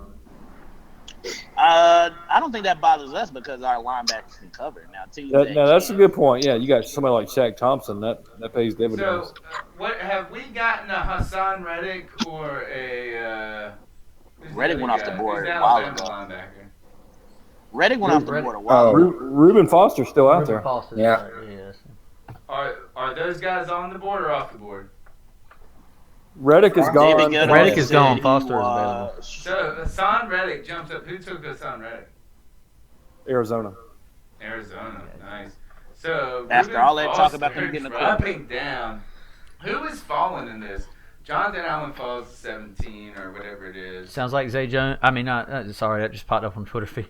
OJ Howard's going to the Bucks. It sounds like. All right. So you got Njoku is still available, and this is about where they projected him to go. I know some of them said the Giants is. That's a good pot. That's one to watch. It's the Giants if they take Njoku. Yeah. Good point. That might be somebody. Does anybody know what pick they are? 23. He is 19 Detroit. Njoku, Barton already got mentioned in 29,000 tweets.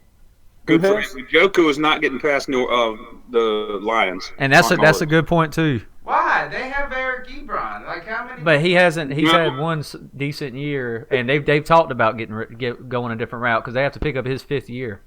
And they've got like his old high school coach now or something like that. There's some coaching connection. It's really strange.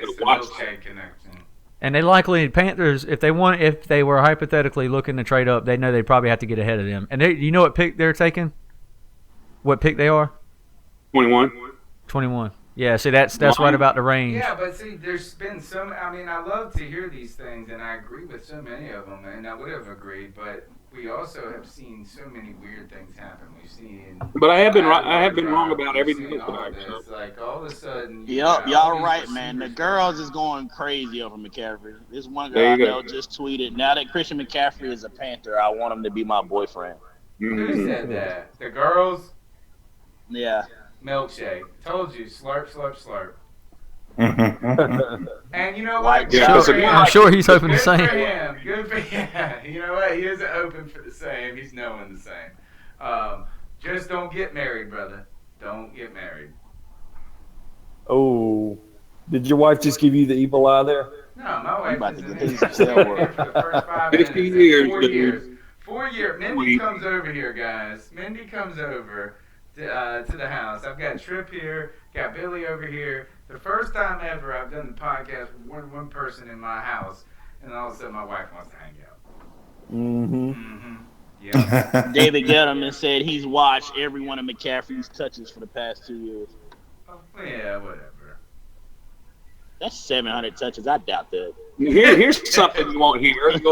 I've watched every one of Conley's touches. He might have had somebody report about all 700 touches.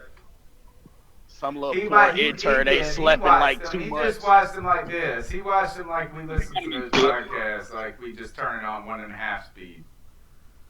What about? Well, yeah, he had somebody clips, so it was all like 15 minutes.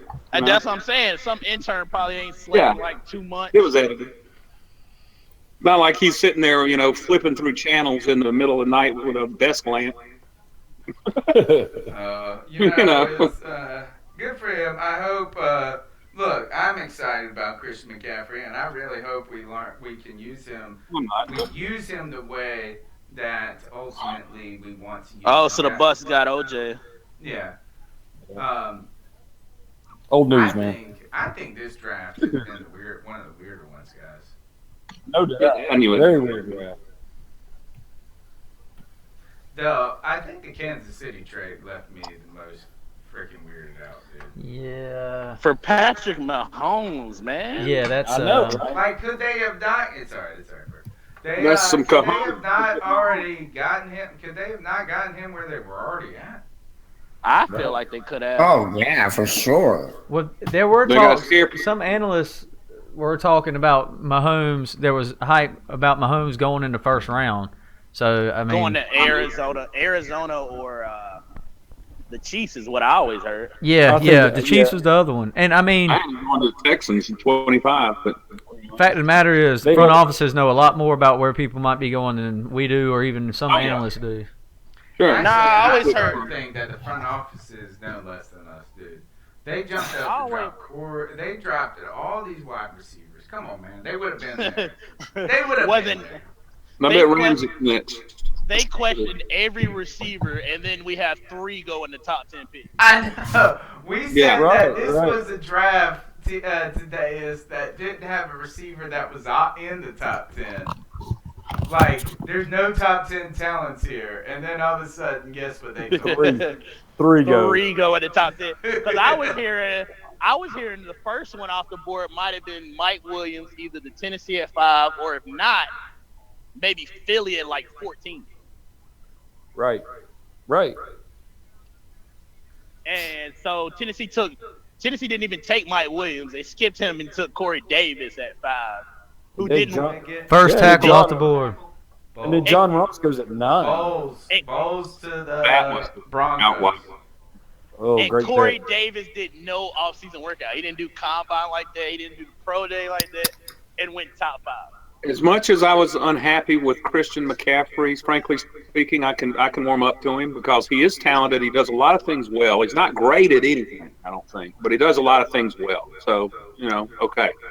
But if we'd have taken John Ross, I'd have slammed this computer shut so hard it would have cracked. I agree. Is that you just don't, you can't be, and maybe this is a good thing about McCaffrey. It's like I was a little disappointed with McCaffrey's 40 time because you're just expecting him to be the fastest, Fournette to be big and fast, right? And then they run basically the same 40. But there is something to be said about that, like, let's not be like over, I guess, intoxicated by the 40.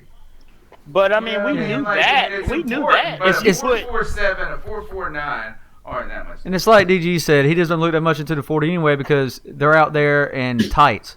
I mean, you look at game speed. Yeah. We knew if you put McCaffrey and Fournette game speed is higher than anybody. If we put McCaffrey and Fournette in a straight line, they're running about the same. McCaffrey's difference is like the 3 cones time. He had to dominate that because his acceleration, it doesn't take him that long to get up to that speed. And that's what was that, like the second best 3-cone time ever?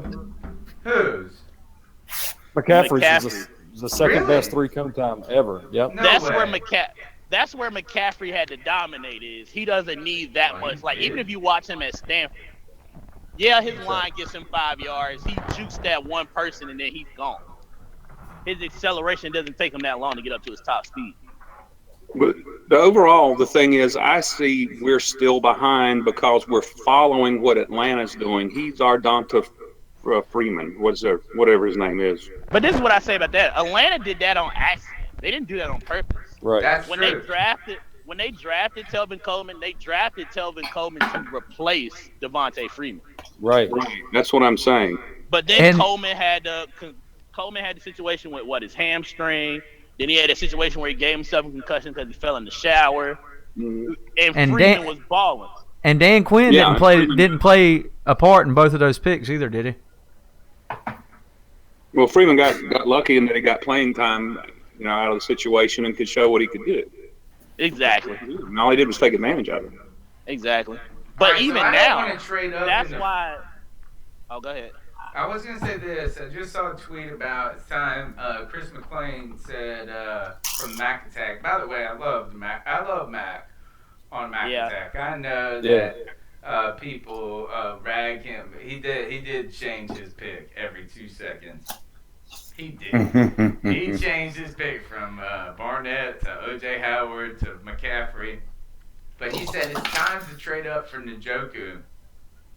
I think this, guys, I really think it's important for the Panthers to hold off till 33. And if we're going to trade, let's see if we can wait until we crack the second. Because you know how much, I really feel like once you get to the second round, Garrett Bowles, you're going to talk about a lot less capital you got to invest. So you can maybe squeak it out. So Adam Schefter also just tweeted. You just want to swap seconds and give maybe a late round pick. You don't want to give up both of the seconds. Right. I know y'all are talking about the Panthers trading back early, and Adam Schefter just tweeted after the Denver pick that they explored a trade up for Christian McCaffrey, inquired about Joe Thomas's availability, but ultimately stayed put at 20 for an OT. I'm sure that's why his daddy had on the Denver shirt. Denver, I'm sure, promised him if your son's there, we're gonna take him. Yeah. Oh yeah, they definitely would have taken him at 24. No doubt. I can easily see that. Yeah. That Denver probably told him, "Hey, we have a chance to take Christian. We're gonna take him." Because he did play on the LA guys, team. That we better be watching out for the Panthers taking Cam Robinson at 40. Oh, I'd love it. Yeah. Possibility. I would as long love as they didn't it. take him at 8, I'm fine. You know what? I mean, I'm okay with all of it, to be honest. Oh, Kenny Vaccaro just tweeted, the Saints safety, just tweeted another tight end for me to strap up, talking about O.J. Howard from the Bucks. Vaccaro, look at this. That guy, he had a good rookie year. Fell off. And ain't done squat. He better be quiet. He needs to damn chill out on his talk, right? He played so bad they had to start playing 3 safeties. So I don't know what. And one of them was Jarius Byrd. Yeah. Like, I'm interested. Another thing, have you guys heard anything about where Jamal Charles is he going to be on the team this year? Isn't he still a free agent? Yeah, somebody will get him. He'll probably get picked up on somebody gets hurt week 2 or something. He's Cam doing Robinson, what this is, Adrian Peterson Nada. should have done. Hey, by the way, T Money, do you like Nada? Who is Nada that? the Scribe. I don't know who he is. He's a Charlotte guy that works for ESPN, I guess. He used to be in Charlotte. He is. He said this. He just tweeted Cam Robinson or Njoku to the Giants makes too much sense. I feel like the Giants have picked a lot of offensive linemen that have not panned out in the last couple of years. Eric Flowers. Who's that They other take a white guard. dude they did too? They took Justin Pugh, I think. Yeah. I could see them taking. I could see them going tight end, taking Njoku. They were hoping for OJ though, I'm sure. Yeah. I want more picks. That's the problem. I want more than we got. I'm telling you, we should have traded down to 12. That would have been awesome. Yep. Obviously, people weren't interested. And where They are were. where David are the Gettleman said Dolphins we on the got board? offers. Because we got to get D1 in here too. When the Dolphins 21. Detroit's at 21 right now. Dolphins are 22. 22. When do rookie minicamp start? May or June? Yes. I No, think I don't have it's- no idea. I think it's late May. It was last year anyway. Didn't y'all go to one a few years ago? No, Or we was that just the- went to the regular training camp. Training camp? So RTP's all excited about OJ Howard. He's a good player, man. It's a good pick. Quan Alexander tweeted, "We loaded." That is, I mean, if you think about their team, though, I mean, you got what is it, Muscle Hamster, you've got Mike Evans, they just got Deshaun Jackson. I mean, come on, I mean, like, all of a sudden that offense is stacked, bro. Winston's still gonna give you a chance to catch the ball. So let's think about this for a minute. The Panthers drafted McCaffrey. The Buccaneers just got Howard. They got Deshaun Jackson in all season. These offenses are starting to look pretty. And you got the Falcons coming back with essentially their same roster. And the Saints adding AP. Yeah, and they added AP, which we'll see what that does. I mean, he's averaged 64 yards against us, so I'm not terribly concerned about him for our sake anyway. But Yeah, he hasn't played with Drew Brees either. yeah, that's true, and that'll open up a new game. He's had poor quarterback play, but the NFC South is slowly growing, offensive monster. Yeah, and the Bucs defense improved last year. Obviously, the Falcons defense has improved.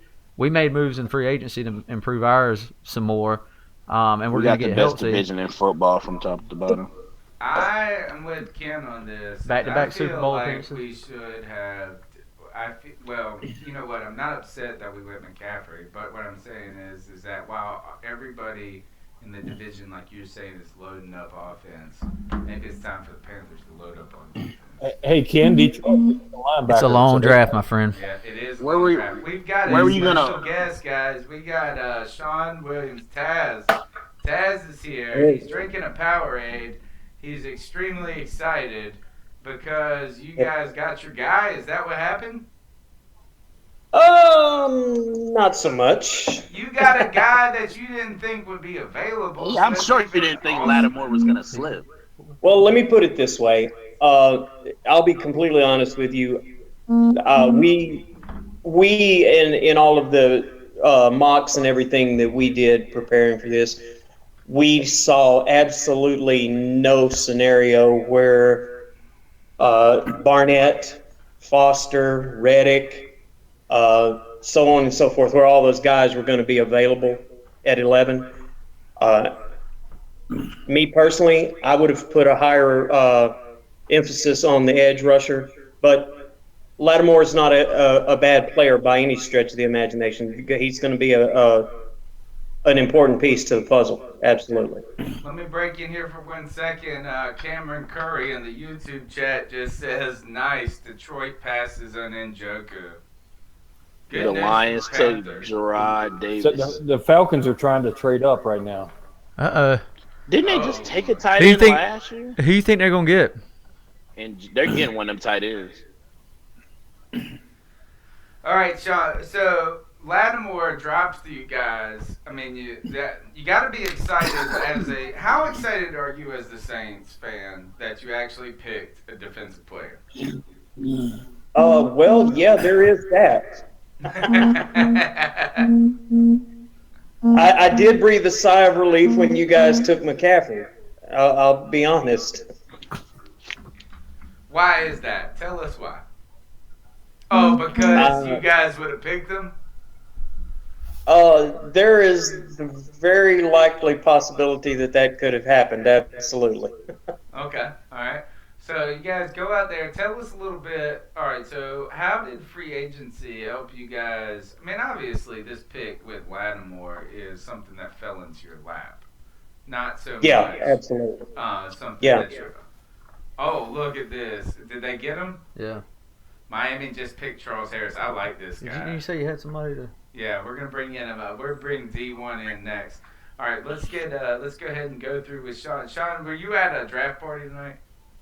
Yes, I am. I'm hanging out with Puff Daddy tonight. Nice. All right. So the Saints. John Puffy Combs? Yeah. No. Actually, his son's name is Sean, but we've for the safety of all involved, we've only allowed one Sean per abode tonight. All right. So Taz, tell us this. I mean, obviously, you guys are excited that a player slips to you like this. Yes. How does this?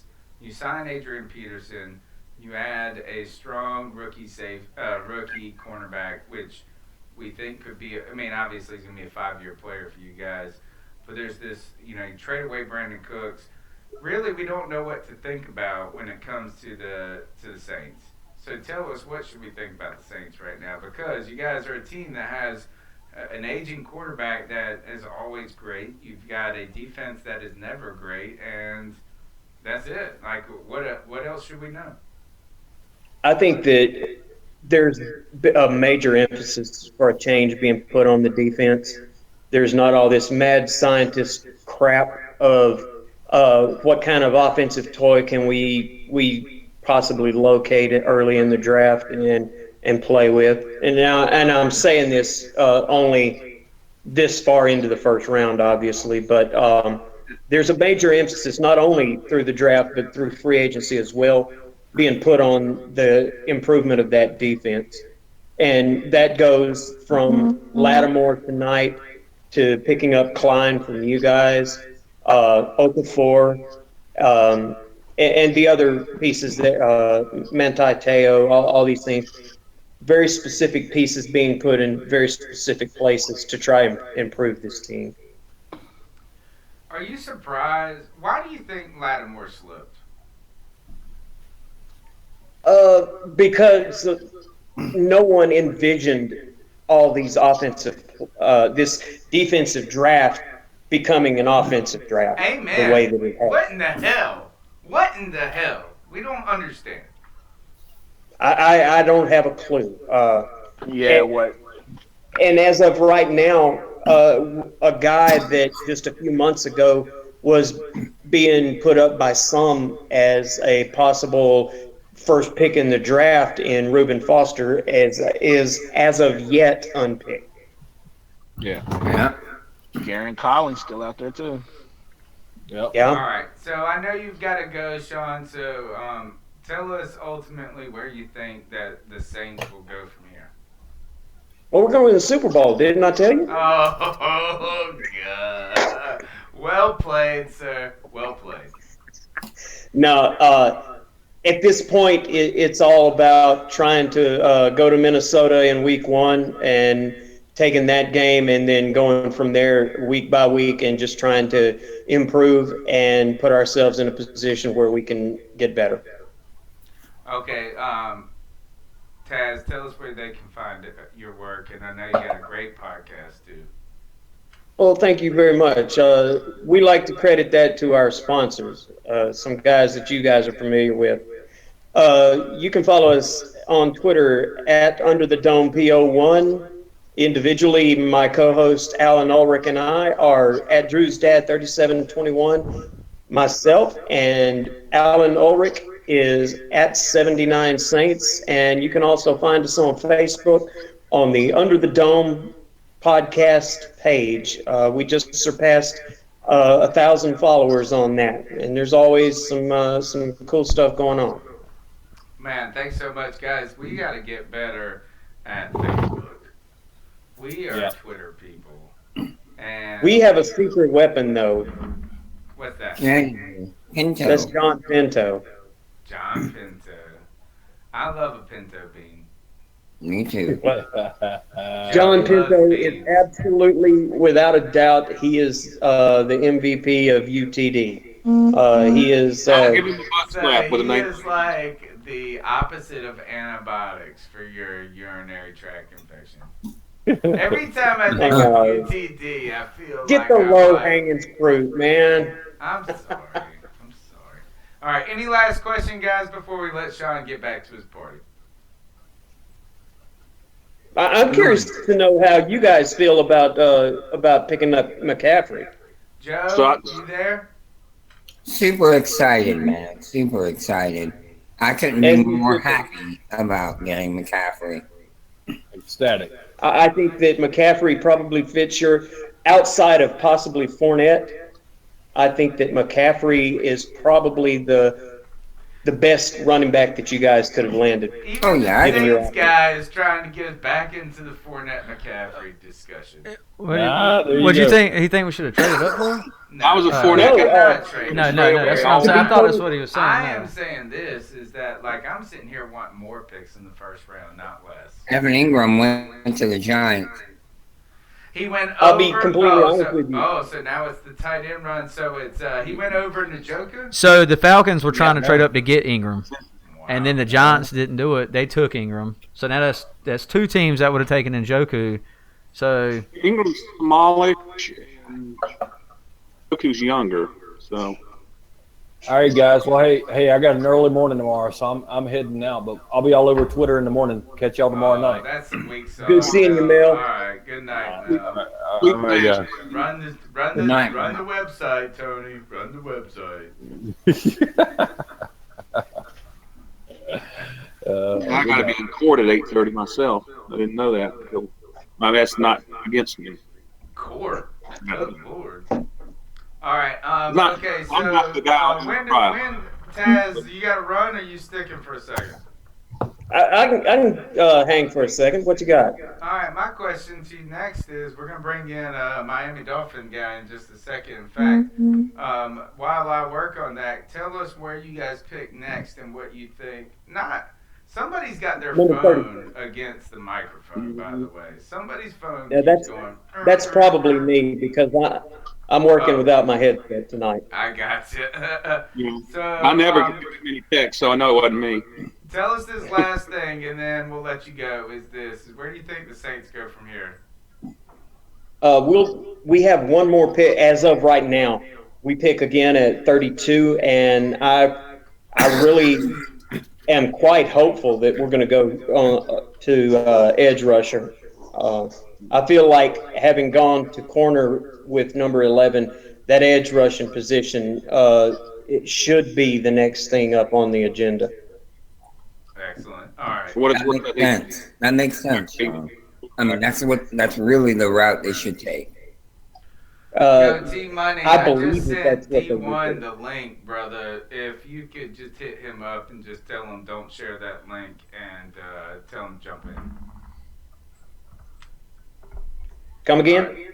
I was talking to T Money. T Money might be taking a nap. T Money, buddy. What got T Money? He's taking a nap. All right, so Okay. you guys think you're going edge rusher? How did you pass? Well, I mean, I guess you can't pass on Lattimore. I mean, good Lord. No, I made it that far. No, Fantastic. I think if I understood it correctly, Lattimore was rated in the top 5 picks of the draft. Yeah. And it was a need. Like I say, it was not the direction that I would have went personally. I would have likely, having been in that position, I would have taken Barnett or Foster, one of the two. How do you feel in that about position? the pick? I was just wondering, how do you feel about the value of the pick? Your liking of it or not, of the individual aside? I think that it's a very solid pick. I mean, it was absolutely a need that we addressed. I don't see any downside to it. I mean, the only problem that I had with Lattimore at all was I would have, for a first round, for a number 11 pick, I would have liked to have seen possibly a greater body of work on your resume. But there's a 50-50 shot with that as to success or failure. So that's not that big a deal, I guess. Yeah, so you're just parsing numbers at this point, I guess, if anything. I see where you're coming from. Guys, He's had a bit of a let me history just with break in injuries here as and well. tell you this. The Panthers Yeah. are tweeting run CMC now. Come on, guys. Run CMC. Oh, it's going Too down. easy? Better late than never. Too easy. Low hanging fruit. Low hanging Love fruit. it. All right, so Simple is better. Sean, tell us this: is what does AP do for this team, the Saints? Because look, who the hell? First of all, I'd say this: the one place that AP can go that I don't care is the Saints, and you'd be like, "What are you talking about? That's a division rival." But I feel like this is that, like, show me Sean Payton running the ball, and I will get scared. You did it for one season with Mark Ingram, and then you gave up.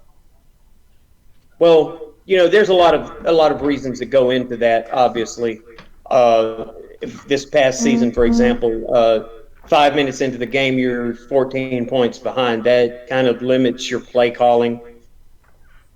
But as far as Adrian Peterson goes, there's a misconception that people with the organization is bringing him in here to take Mark Ingram's job, and there's nothing that could be further from the truth. Adrian Peterson was brought in to fill the role that was vacated by the departure of Timmy Hightower when he went to San Francisco. We're talking about probably a 8 to 10 carry a game load. And, I mean, you think about Peterson's role up to now. He's been the bulk of the offense where he's played in Minnesota. And he breaks the huddle and looks across that line of scrimmage. He's looking at 8 men in the box. And would you like to take a guess at what Drew Brees is going to do if you show him 8 men in the box? And like you guys were alluding to earlier, Adrian Peterson has never played with the advantage of having a quarterback in front of him like Drew Brees. So that's going to open up all sorts of possibilities there. And I think it's worth mentioning also that at the same time, I think maybe over the course of his entire career, Ingram has gone post to post maybe once without being injured. And there's a bit more comfort in turning around and saying, well, Ingram's down, we've got AP, than it would be to turn around and look at the sidelines and say, well, Ingram's down, we got Travaris Cadet. Joe, what were you saying what were you saying with Conley? The Raiders have drafted Connolly. That lie detector test, boy. Good for him. All right. That's one damn thing that makes sense this draft. All right. They drafted a troublemaker. Gee. Well, I hope that guy gets totally exonerated and has a long and fruitful career for himself. Because I think that was a real I almost went FCC. That was a real chicken crap thing that was done to him.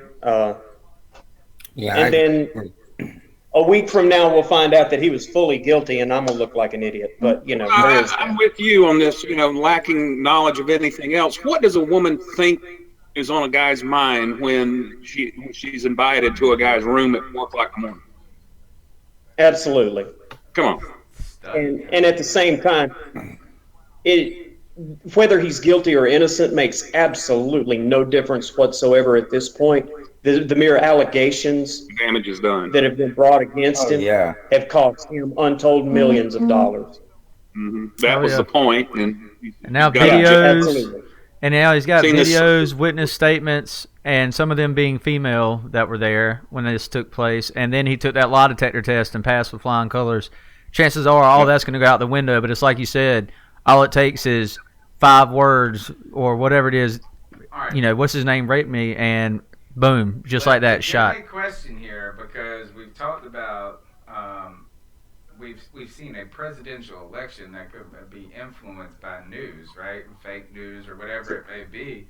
I mean, ultimately, what we're seeing is this: are agents, are people, are organizations tuning into the fact that you have a real ability to push a guy down? I mean, and I don't want to be a conspiracy theorist, but seriously. Well, you think back to you got to think about this a little bit. You think back to this may be a little bit before some of you guys' time. In the 1983 draft, one of the best quarterbacks coming in that that famously quarterback draft was Dan Marino. And the draft starts, and this is, you got to bear in mind, this is in the age before instant access information. And they start making picks, and you don't hear Marino's name called, but you hear guys like Ken O'Brien and Jim Kelly, who's already playing in a rival league when the draft takes place. And Marino, long story short, Marino falls all the way down to the 20-something pick to the Dolphins. And ever since then, there have been rumors all over the place that story about Marino having a drug problem that drove his stock down to that point was fed and began by the Miami Dolphins organization to drive him down to their pick. Yeah, I'm privy to the same story. I was actually a Dolphins fan back then because obviously the Panthers didn't exist. And I saw David Woodley, and I remember watching the Monday night game where Marino got in against the Raiders, his first action. It wasn't his first start, but he got 2 quick touchdowns in the fourth quarter, and that's where Shula said, well, I like the way that he moved the team. Let's put him in starting, and the rest is history. Yeah. But what Don Shula said was he had heard the rumors, and he called Pittsburgh's coach Fazio and said, hey, look, because he's got the test results in the safe. And he said, hey, what's up with this kid? He says, I don't know what it's all about, but I'd take him. And so we did. That's Shula's side of it. Yeah. But, I mean, are you telling me that this worldwide organization that basically has a press to print its own money would not in any way try to manipulate the way that things go? Of course they would. I don't think so. I mean, anyone who wants a player to fall to him, what's the harm in putting out lies about him if they don't come back on you? Might have him, might fall. The unfortunate thing from Gary and Connolly's standpoint, though, the difference in the money that he missed on by being pushed down in that draft, 2 months from now when his name is cleared, he doesn't get the opportunity to go back and do a do-over on that. That's right. And get that money back. Well, and talking about the team being behind it, that was an individual vendetta, it sounds like. I don't think there was a team that had – he didn't have backing from a team. Yeah. But I'm saying, rumors, you hear all of the smoke and mirrors, you see all that stuff every draft. We all it's kind of like pornography. You know it when you see it. All this stuff about the quarterback being, up there. I was like, nah, come on. Yeah. The day of, come on, give me a break. What a great and line, so, Ken. What a great line. It's like pornography. You know it when you see it. That's that's a Supreme Court ruling line right there. Yes, it is. That is. Well done, sir. So I just saw this. I don't know if the Browns are on the board right now. Yeah, they're taking Jabril Peppers. Jabril Peppers. Oh man. Water and pee. So he goes And ahead Foster- of Obi Melifonwu, which that's a big story, I think. Where I think he might be taken. This is where my little contact said this is where he's going. So Who's that? Mahomes. Said who's going where? Oh, well, he's a Twitter contact. Let me see. What's the player and destination, Ken? Steve Myers.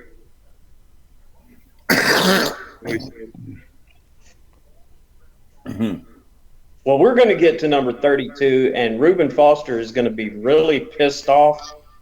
So we're going to try to capitalize on that, I think. That would be a good one.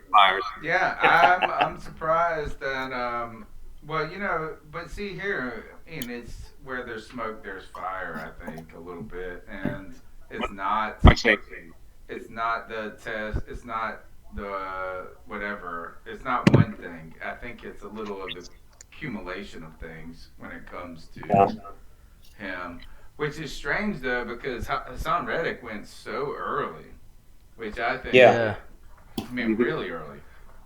That was kind of crazy. And see, wasn't it both of theirs?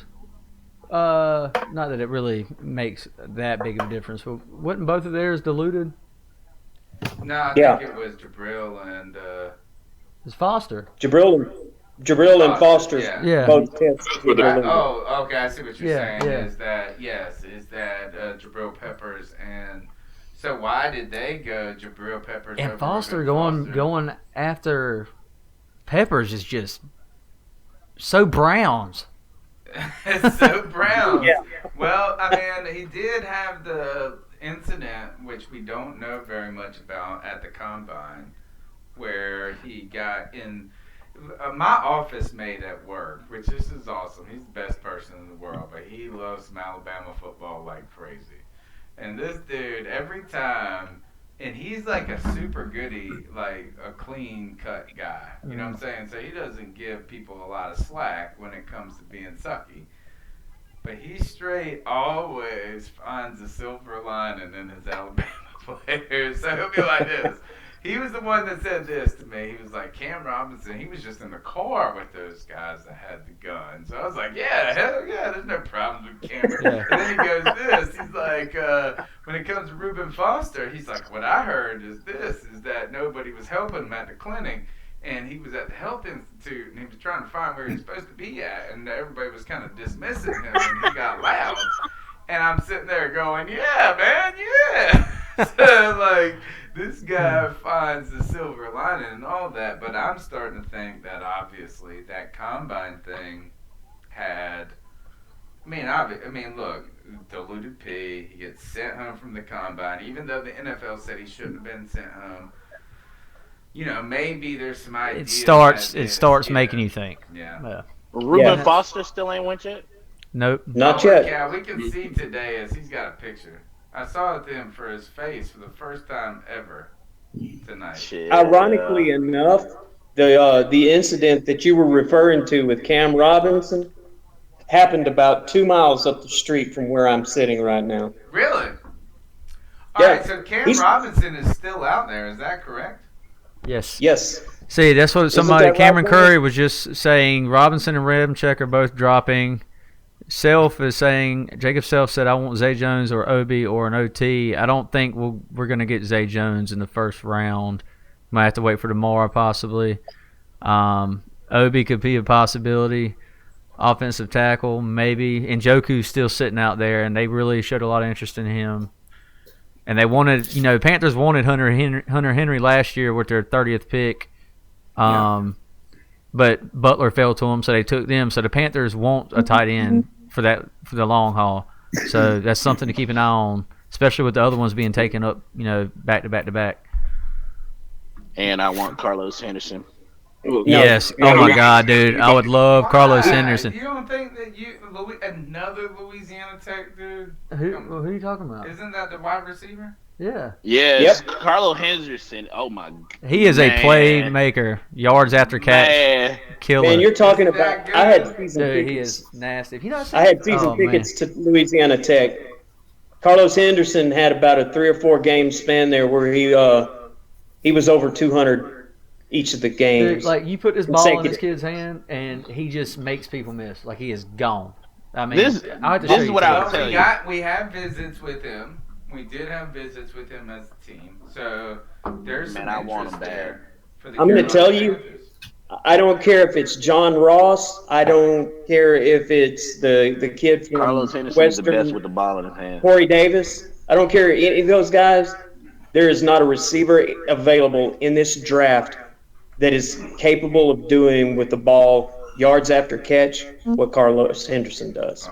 Oh, this is what Falcons are making a trade at 26. No way. Falcons are a pass rusher? Are they trying to get 26 points? Don't let them get Reuben Foster, man. Oh God, that's just what Dan Quinn needs. They're doing. They better do it. If the Falcons don't do that, this can be weak. Hey, where is D1 at? I sent him a message. I don't know. He wasn't in the other in the TTC thing when I was in there earlier. Let me see. Has he been? Let me see if he's been tweeting. But yeah, Carlos Henderson. This is what's crazy about him. He won Conference Player of the Year. He won MVP for offense and special teams. Yeah, he did, and actually, that's what I've heard. A lot of things about him is that ultimately that you're going to put him on kickoff returns right away, and he's going to make a huge difference. So the Raiders took Garyon Conley. That's a typical Raiders pick. Well, they love he taking passed controversy guys. Oh, what is this? What is Cameron Curry to Falcons trade up? Yes, that's right. Cameron Curry is just letting it loose on YouTube right now. And it's so true. If the Falcons, I don't think they want Njoku. I think they want Reuben Foster. They better. Oh, I see it. Falcons will select Tack McKinley. Jesus Christ, the UCLA guy. Panthers were on him too. Pass rush out of UCLA. Tell me about him. Tack is an edge rusher. What was his stats? I watched a little bit on him. A lot of people had him falling in the last 2 weeks. Had him falling to the second round. Tack's good though. Yeah, he is, and that fits Dan Quinn so perfectly. That's what I said. I figured that or Reuben. Reuben does, but you know they got Dion in there. Skinny, Manny, 250, man. These boys got to put on a lot of weight. So Jabril went to the Browns, so they ended up with Myles Garrett and Jabril. Billy? I thought they said linebacker on that. Who, Peppers? Peppers playing safety. I thought they were talking this Takaris. Yeah, he's a linebacker, but he's a pass rushing linebacker. Right, so he's in a 3-4 type defensive end. He's probably gonna play Leo for them, cause he's 6'3", like 240. So he's probably gonna be their Leo guy. Look at this, my man. I like him. Look, so this puts the Bills. A picture of his grandma up there. This puts the Bills on the clock where there's a connection with Zay Jones, and he is the top wideout left on the board as far as big boards around analysts. Can we just go through and just pick round 2 tonight, folks? That would be nice, wouldn't it? Come on, let's marathon it, folks. I want to just. Nah, the NFL's got to flex that muscle against the NBA playoffs, man. I know. They gotta. Tomorrow. Still gonna get them ratings. I'm a little surprised. Defensive ends, their linebacker core could have really used a Reuben Foster though. Yeah. There must be some real concerns there. But you know they got Dion in the middle, and Reuben can't play. I don't see Reuben playing nothing else. Reuben can't cover well enough to play anything but linebacker. Reuben can't cover at all. I like this. Panthers holding tight. There's no need to get antsy. Look, our guys. Bills are taking a cornerback, so Njoku is going to continue to fall. You knew that was coming when they did the Yep. press conferences early. Cam Robinson's still there. Rom Ramczyk is still I there. don't see the Panthers trading up right now. I think right now there's At this too point, many they might just options. try to wait it out and Yeah. see because there's so many other options falling. I agree 100%. So, I figured when they did their press conference that early, I figured they weren't going to. I don't remember them doing it that early. Well, we picked at the end of the first round, but I don't know. I feel like they would have waited to have a press conference if they was thinking about trading back up. It got to be somebody who really, really fall that they didn't expect. Oh, I see what you're saying is the Panthers, since they gave their press conference, what you're saying is that like they're basically figured they were closing up shop. And that could have just been on the number one pick, the pick overall too. That's some good. I think that's a good point. Yeah. Though, is that like. And it's like I was saying. I mean, at this point, you're at the 27th pick, and we know they're going cornerbacks, and 28's coming up. You got what, 4 more picks? 4 more picks, and at this point, you got all those guys falling. You might as well wait till tomorrow. And even more so, though, at this point, it wouldn't cost you nearly as much to jump up if you wanted to get somebody. I'm really excited about getting Cam Robinson at 40. That would be good. We're talking about. I was happy. I Especially think with the Ruben running is back gonna now. be Ruben is gonna be this year's Landon Collins, in my opinion. Who? Ruben Foster's gonna be this year's Landon Collins. Remember how Landon Collins dropped out of first round? Nah, he's not. Landon Collins. Oh, he's the safety. Hey. Remember Landon Collins dropped out of the first round. He was in the first round like every mock, and he dropped out because he was slow. He said fucking. Really? Oh yeah, out loud. Deion Sanders tried to pull the mic away. Seattle gave up his first round. All right, the tack guy already causing problems for the Falcons. Drops the F-bomb. Fact, McKinley. He's getting interviewed by Deion Sanders and drops the F-bomb. About going to he didn't want to go to Atlanta, or is he excited to go to Atlanta? What's that? He was excited to go to Atlanta, or he didn't want to go to Atlanta. No, he just dropped the F-bomb in his conference. Oh, he just cut. His interview with Deion Sanders. Like he was just like talking. He's hyped. Effing. It just said. D1 saying what he's. He's still yelling. Look, he's He's intense.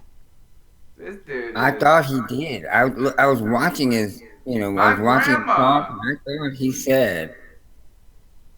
He just said GD too. They didn't bleep it out? On? I've never even seen a player like this get so jacked up at the draft, holding a picture of his grandma. I mean, His grandma passed away? Yeah, she died. She was supposed to be there with him today. Oh, well, that's kind of. I told you I fucking did it. I fucking did it. That's well, I mean, I can't hold no. I mean, I'm not big on the cussing thing anyway. I like the intensity. I'm not gonna cry over somebody cussing. I'm just saying. Look, You see Deion jerk that microphone around when he hit that F word. Like he's like, maybe I can never seen somebody so amped up at this draft. I'm rewinding it to watch the whole conversation right now. Man, you don't. Hey, well, it's your granny, man. You don't play no games by granny. Watch that spot, Joey, when he says the F word, and watch what Deion does. Grandma, but like what I'm saying is this ain't a cuss. It's like he just touched a hot stove. I don't know. I mean, how far ago did he lose it? Like, was it like today? Controlled barely. Like if it was like today, this week, or something like that, then yeah, I can see. T Money, where you at, dude? Driving right now. So Atlanta gave up. Obviously, they swapped their first round, gave up their 3rd and 7th for that pick. They gave up third round pick and a 7th round pick to move up how many spots? From 31 to what was that? 26. And they swapped their first round pick, obviously. Think that's equal value. Guess Pat McKinley better be a beast. Wait a minute, that's.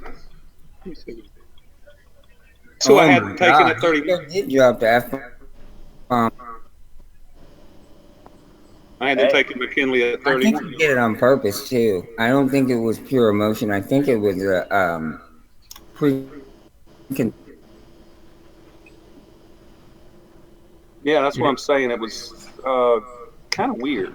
I mean, Yeah, it didn't feel like it was, really. Yeah. I think it was pre-planned. Man, you gonna say it was pre-planned for him to cuss about his grandma? Y'all get disrespectful a little bit, ain't you? No, I don't think. I think honestly, you don't think he could have come out? Sure, he's passionate. I won't deny that he's showing a lot of passion. But you don't think he could have come out there?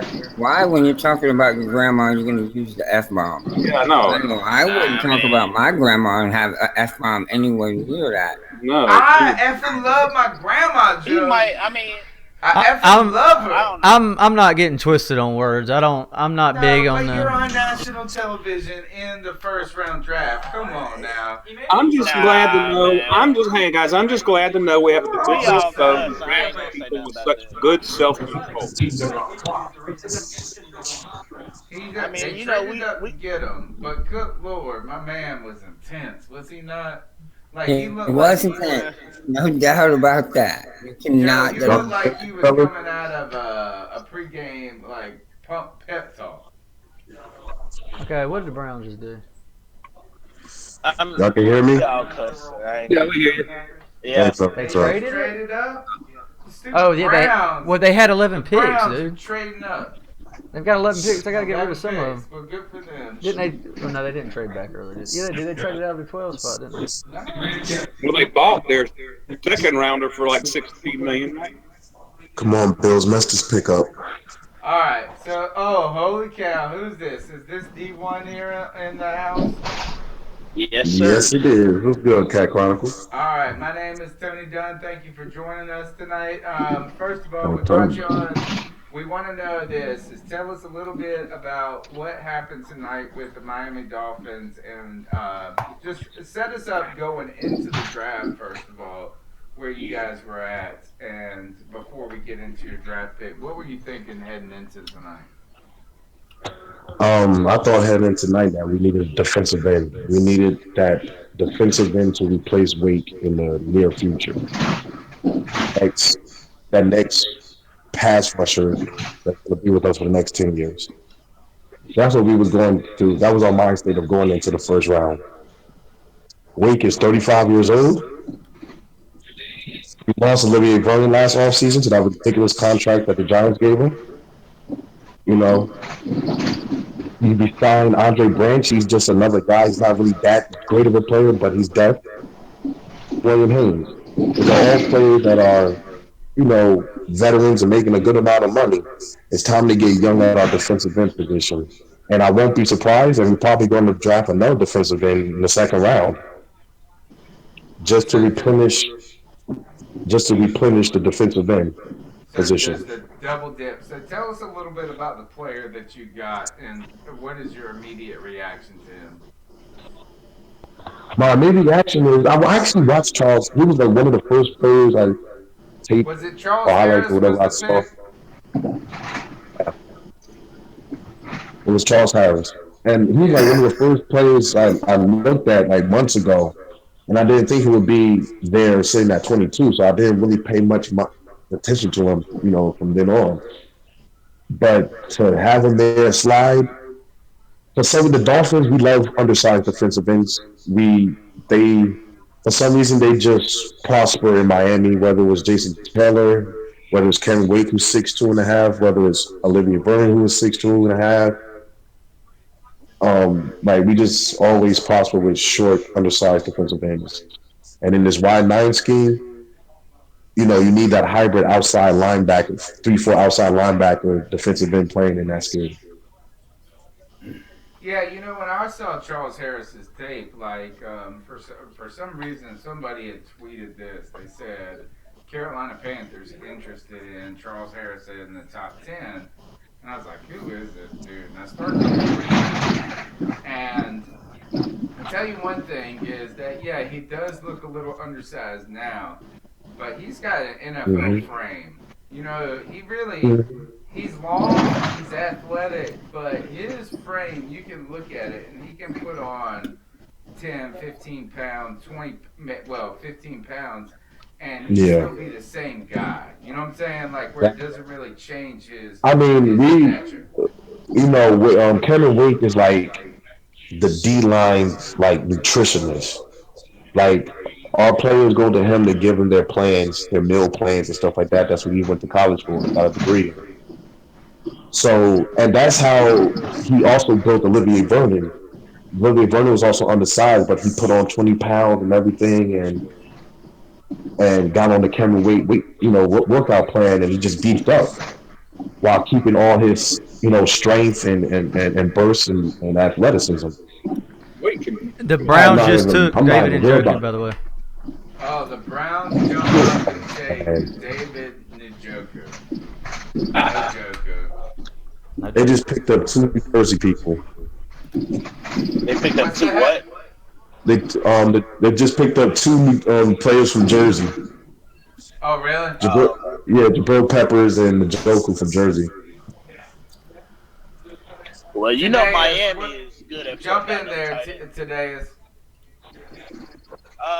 Well, Miami, as far as Njoku, they're good at tight ends. They're good at putting out. I mean, between Shockey, Graham, Olsen, Kellen Winslow, they put out a lot of good tight ends. So I wanted Njoku to slip, but I mean, Browns, I guess he'll help their quarterback situation. Yeah, hopefully. I mean, I'll be honest. I couldn't have seen a tight end going to them. I wouldn't have thought that was a target. I mean, do they need one? Sure. Well, no, they still got Gary Barnidge, who was doing well for them. Maybe they're looking for that 2 tight end look. Well, he's older, isn't he? See, here's the thing with Gary Barnidge. He's good, but he ain't great. No, he ain't great. You know but what I'm saying? Like, he showed he could do it with an average quarterback. He's just okay. And he had a couple of 3 TD games. All their needs are, I've seen God. I don't know.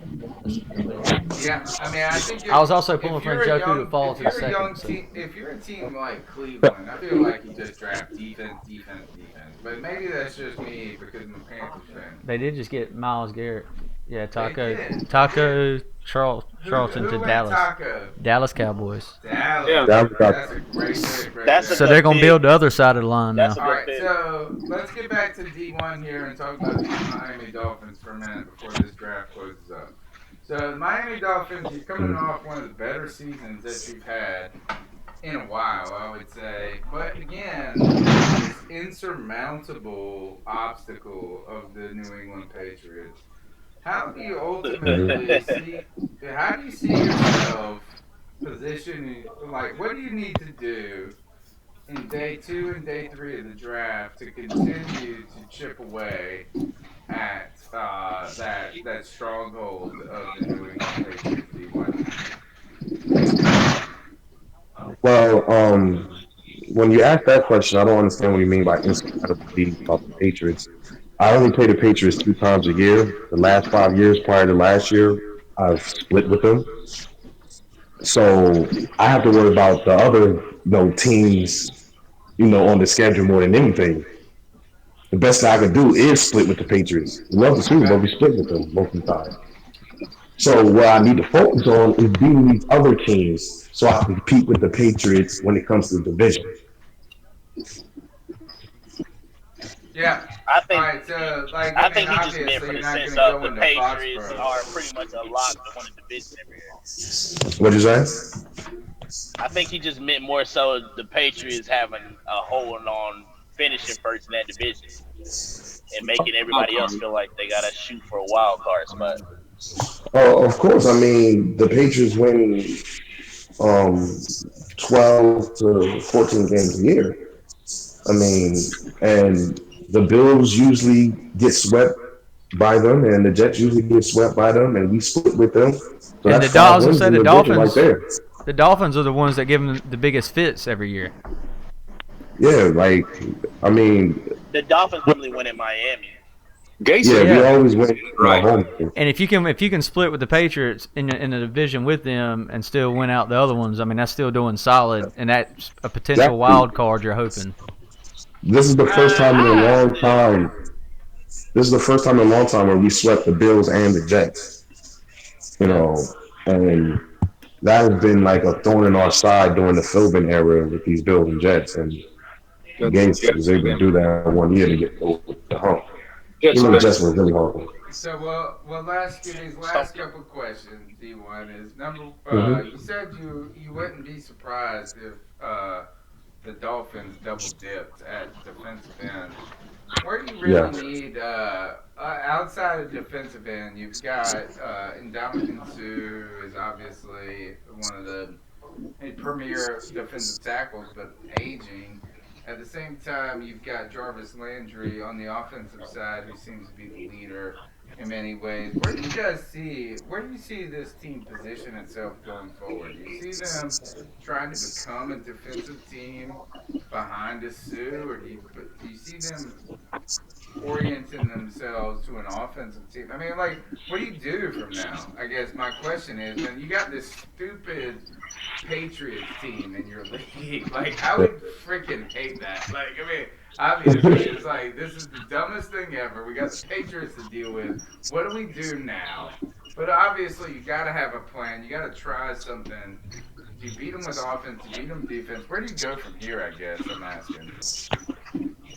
Well, Brady's biggest Achilles heel is pass rush. He can't deal with a constant pass rush. And when he comes to Miami, he just gets pressure, and hit. You just got to keep hitting Brady, knock his timing off on the route as receivers are running those little option routes they all like to run. So it will be positioned to, gear towards the defense and the pass rush, which we just did in the first round of defensive game. And we're most likely going to pick. I mean, every level of my defense needs players. I need an outside linebacker. I need a corner. Also need another defensive tackle for depth. And so this draft is going to be heavily geared towards our defense. I feel as though Adam Gase is of course an offensive-minded head coach. I feel as though it's going more towards the offense because we're spending more money on the offense. Like, we signing Kenny Stills, giving him that contract, and they're about to extend Jarvis and everything like that, or trading for Julius Thomas, in the offseason. So I feel as though it would be more geared on. I didn't hear you. What did you say, Anton? Those off-season moves is what you're saying is they're suggesting that they have kind of bet or they've hedged their bets on the offense in free agency, and they're looking more towards defense now. Because that's a great point. Is that the idea that the Julius Thomas? I forgot about Julius Thomas, but some of these things, what they're just doing is like we've got an offensive coach who can make do and can deal with these guys. But the idea that now we need to add some continuously restock defensive talent.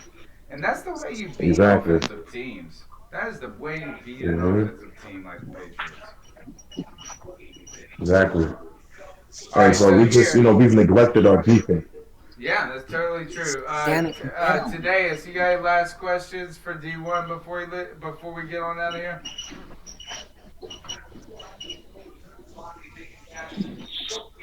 Today, this is just driving around in his car. You don't want to go home. All right. Hey, D1. I just think Adam Gase has got him going the right way. Yeah. D1, tell everybody how they can follow you on Twitter, where you like people to catch up with you. Yeah, so you can follow me on Twitter with Loss with a cause, and instead of an O, it's a 0 and Lost. And you can find me on YouTube at D1 Chosen 973. Wonderful, man. I make Dolphin Hate Me video. Everything. Word up, man. No problem. I'm going to ask you a question. How do y'all feel about the McCaffrey pick? What's that? How y'all feel about the McCaffrey pick? We feel good. I think is that ultimately a lot of us were really interested in. We wanted to get Fournette. A lot of us, if you ask, he was not gonna go past the Jags. Exactly. They needed a running back like that. Yeah, no doubt. So I think Yeah, is that we're interested. We're excited about the idea of going offense early and committing to a guy that can potentially be versatile, game changing. But I think some of my hesitancy is not about McCaffrey. It's just simply coming off of this. Is we came off a 15-1 season, then we go to a crappy season, and like I just need you to prove it on the field at this point. So excited Yeah. about the versatility, excited about the opportunity, but also realistic in thinking this is that it's a team sport, and hopefully this dude will put up 700 yards rushing, 700 yards receiving, and but we'll see. I tell you this, he ain't gonna have nothing against the Dolphins when y'all play him this year. Well, let's hope we don't play the Dolphins in the preseason and he injures an ACL like Kelvin Benjamin. Oh, I know. No joint practices. No joint practices. Yeah. Then we go 15-1. Sorry. Yeah, good point. I mean, we got a Monday night game. We got a Monday night game together.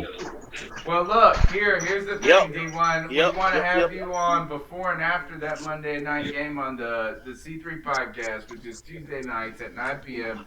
We'd love to have you preview that game and recap it afterwards. So, again, everybody follow D1 on Twitter and YouTube. And, man, we'll catch up with you soon, brother. All right, man. Y'all have a great night. Enjoy the rest of the Fantastic. All right, where are we at? We're at round 1, pick 30. What has happened since then, guys? Njoku.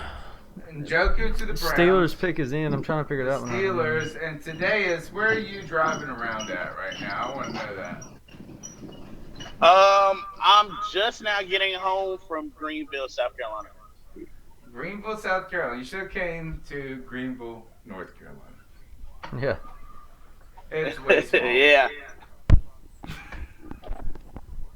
See. All right, so what we got? Why are the Steelers picking so late? Why are they at 30? Because they played in the AFC Championship game. Really? Holy cow, poor guys. Yep. I didn't even think they were that good that last. I mean, I thought they were good, but not that Offense good. is always good. They need help on their defense. Who they get? That's you backwards from traditional Steelers.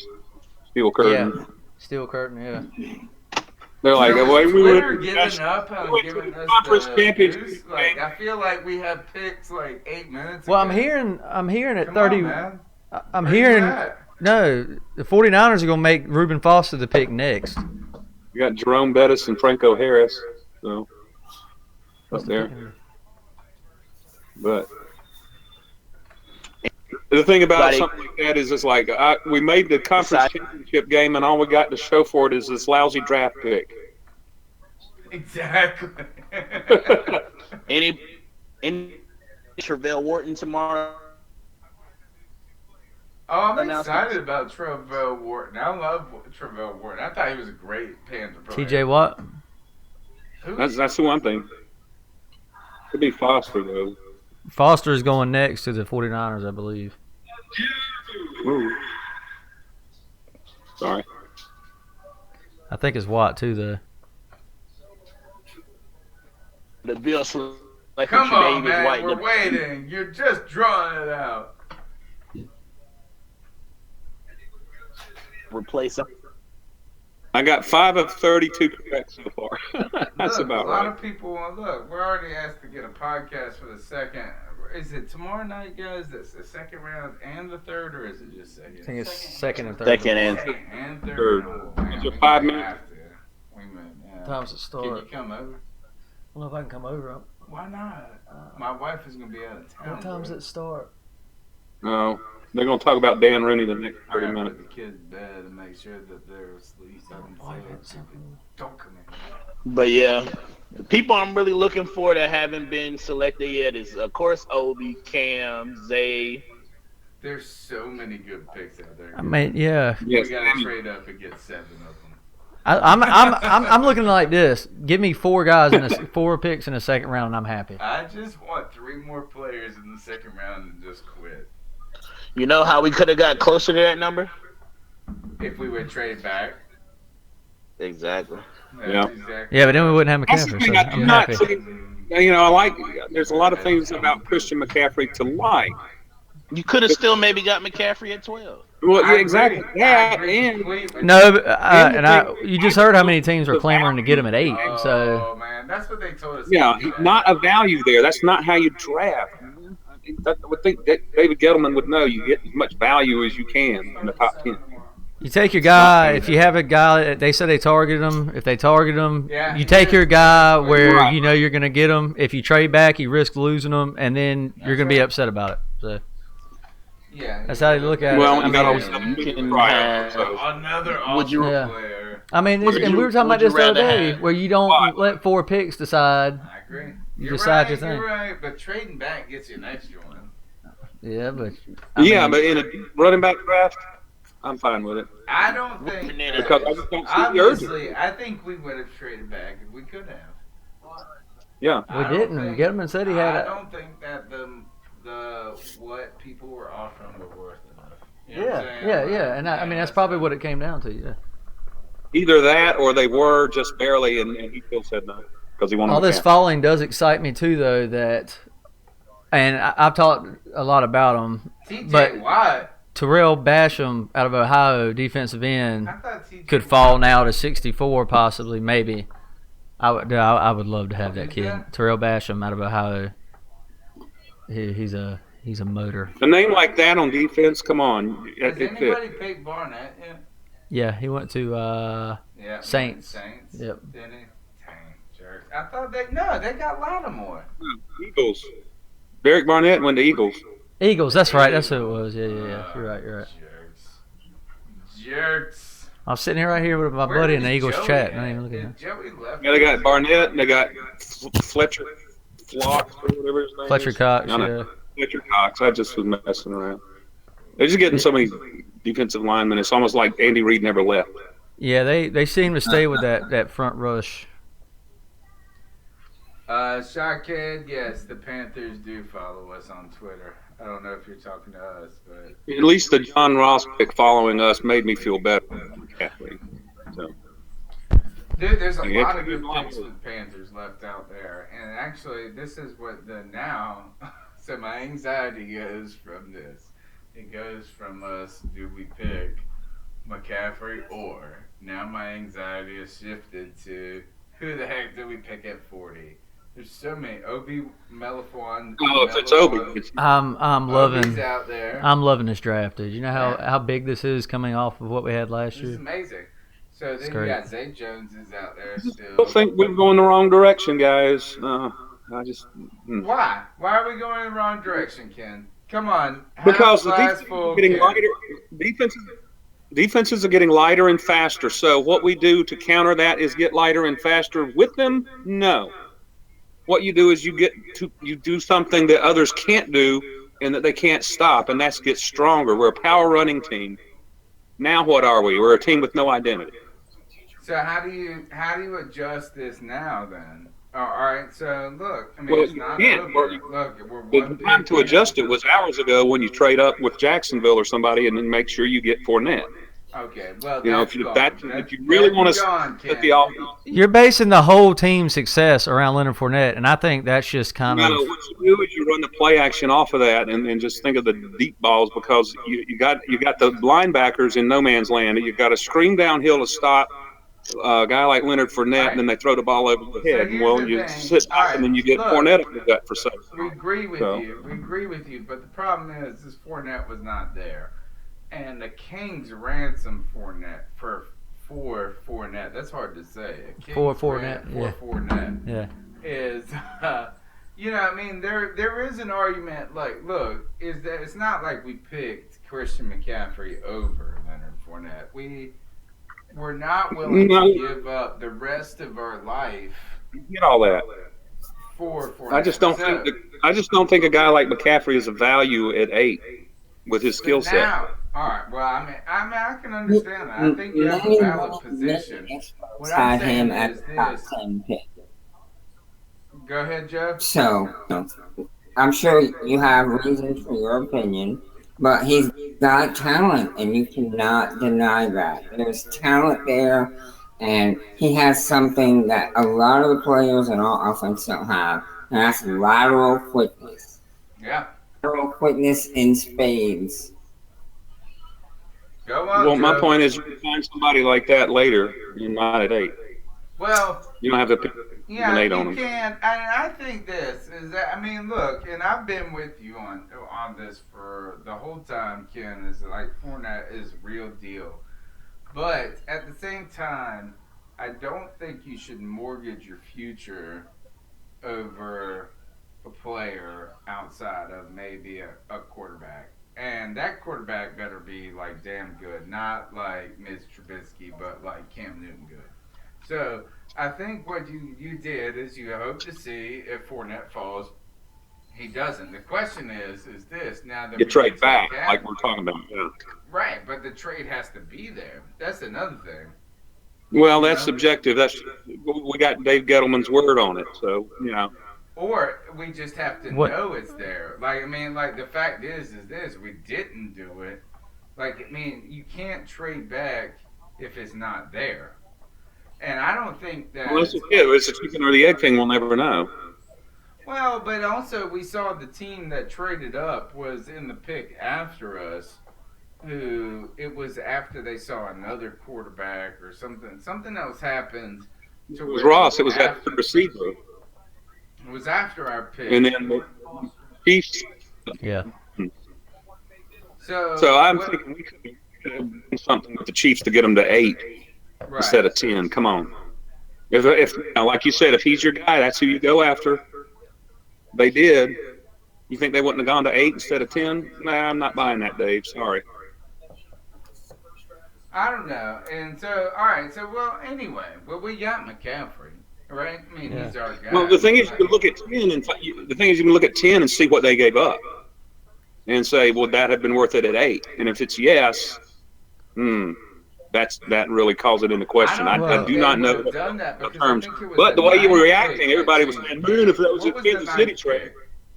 What was that 9th pick? But I think it was the pick after us that changed their position. Right, but that's what I'm saying is y'all were saying, man, if it was that Kansas City deal, we should have jumped all over that. And I'm thinking, well, why couldn't it have been? We could have taken that. I think that a quarterback. What was it? What were the quarterbacks? Trubisky, and then was he the number? Yeah, he 2? was the. Yeah, he went to the one? Chiefs. Yeah. Yeah, so there was urgency there. Okay. Well, all right. But what did the Chiefs pick? Not. Good pick. I mean, like at 20. Yeah, and you don't trade out from 8 to 20 and try to get a value there if you have a guy like, because McCaffrey's not going to fall that far. I mean, you already had. He said he had multiple people trying to contact him to get McCaffrey at 8. There's no way they would have let all those other teams pick without trading. I mean, it is what it is. We got McCaffrey. Well, listen to what you just said. There's multiple teams wanting this guy, but apparently none of them want to pay up for him. No, we didn't want to let that pick go because he was the target. DG said he was our target, and that's what they went and got. They wanted him. They got him. They didn't like what they got from the other team, so we went McCaffrey and stuck with it. Okay, so what in essence he's saying is that the other teams didn't overpay enough for him, so we took him. That's what I'm hearing. Okay. I mean, that's just another way of saying the same thing to me. I mean, I really get I get the point. Ultimately, is that really. And the Saints just took Ryan Ramczyk, so he's off the board now. Really? Yeah. Well, that's straight. I mean, Cam Robinson's still there, right? Yeah, you got Robinson. They took still there. Ryan Ramczyk over Cam Robinson, jerks. Like, good for them. Yep. I think this is that ultimately my main fear about Christian McCaffrey is that it would screw us later in the draft.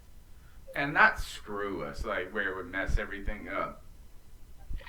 But the fact that we picked a guy a little bit earlier than we should have would tilt the scales. But ultimately, I think this is we picked a guy at 8, and we got the guy who we would have picked at 12, And it turns out we didn't have to trade because these back end players have really slipped to where we want them to be. There's some real options here. We got Cam Robinson, Obi Melifonwu, some guys that we thought would have been gone off the board just completely McDowell, are still Brandon. there. Zay Jones is still there. So we got 8 picks. And all guys we showed big interest in. Yeah. So Forrest Lamp, we don't want to pay one of the guards. And this is critical because now, and this is what I love about this, is that really those teams that pick those wide receivers, those 2 teams, the Chiefs and who else picked Mitch Trubisky, who got Bears? The Bears. Those 2 teams, those 2 teams with those quarterback picks, those other 2 teams with those wide receiver picks, they actually push some people down the board or whatever the direction is, but into the second round that were off the board completely in theory. So now the Panthers could potentially pair some picks and get 2 second-round picks. Or we may have other, but whatever it is. But we don't have to trade into the first where you give the Kings ransom. Now you get a guy like a Cam Robinson and potentially like a Josh Jones from NC State. You get a guy that can make a difference. You can really add some depth and difference here in the second round. Sure. Where you that's what 4 top 100 picks do. You would hope with four top 100 picks. You got 7 picks left to go. Sure. Play with. Right, and I agree that the 4 top 100, but now we can push this. Isn't it better? 5 top 100. What if you did this? Isn't it better to get 1 first-round pick and 2 second-round or 3 second-round picks? That's what I'd like to see. Than to get 1 first-round pick, 1 second-round pick, and then not have second-round picks for the next 2 years. You know what I'm saying? You really, a couple of guys get pushed down. My question is what the heck is that what's the guy, Reuben Foster? Yeah. He's still out there? No, he just got picked by 49ers. Did he? They got him. No, he didn't. Is that the last pick of the draft? No, the Saints took Ramczyk. All right. So the first round is over.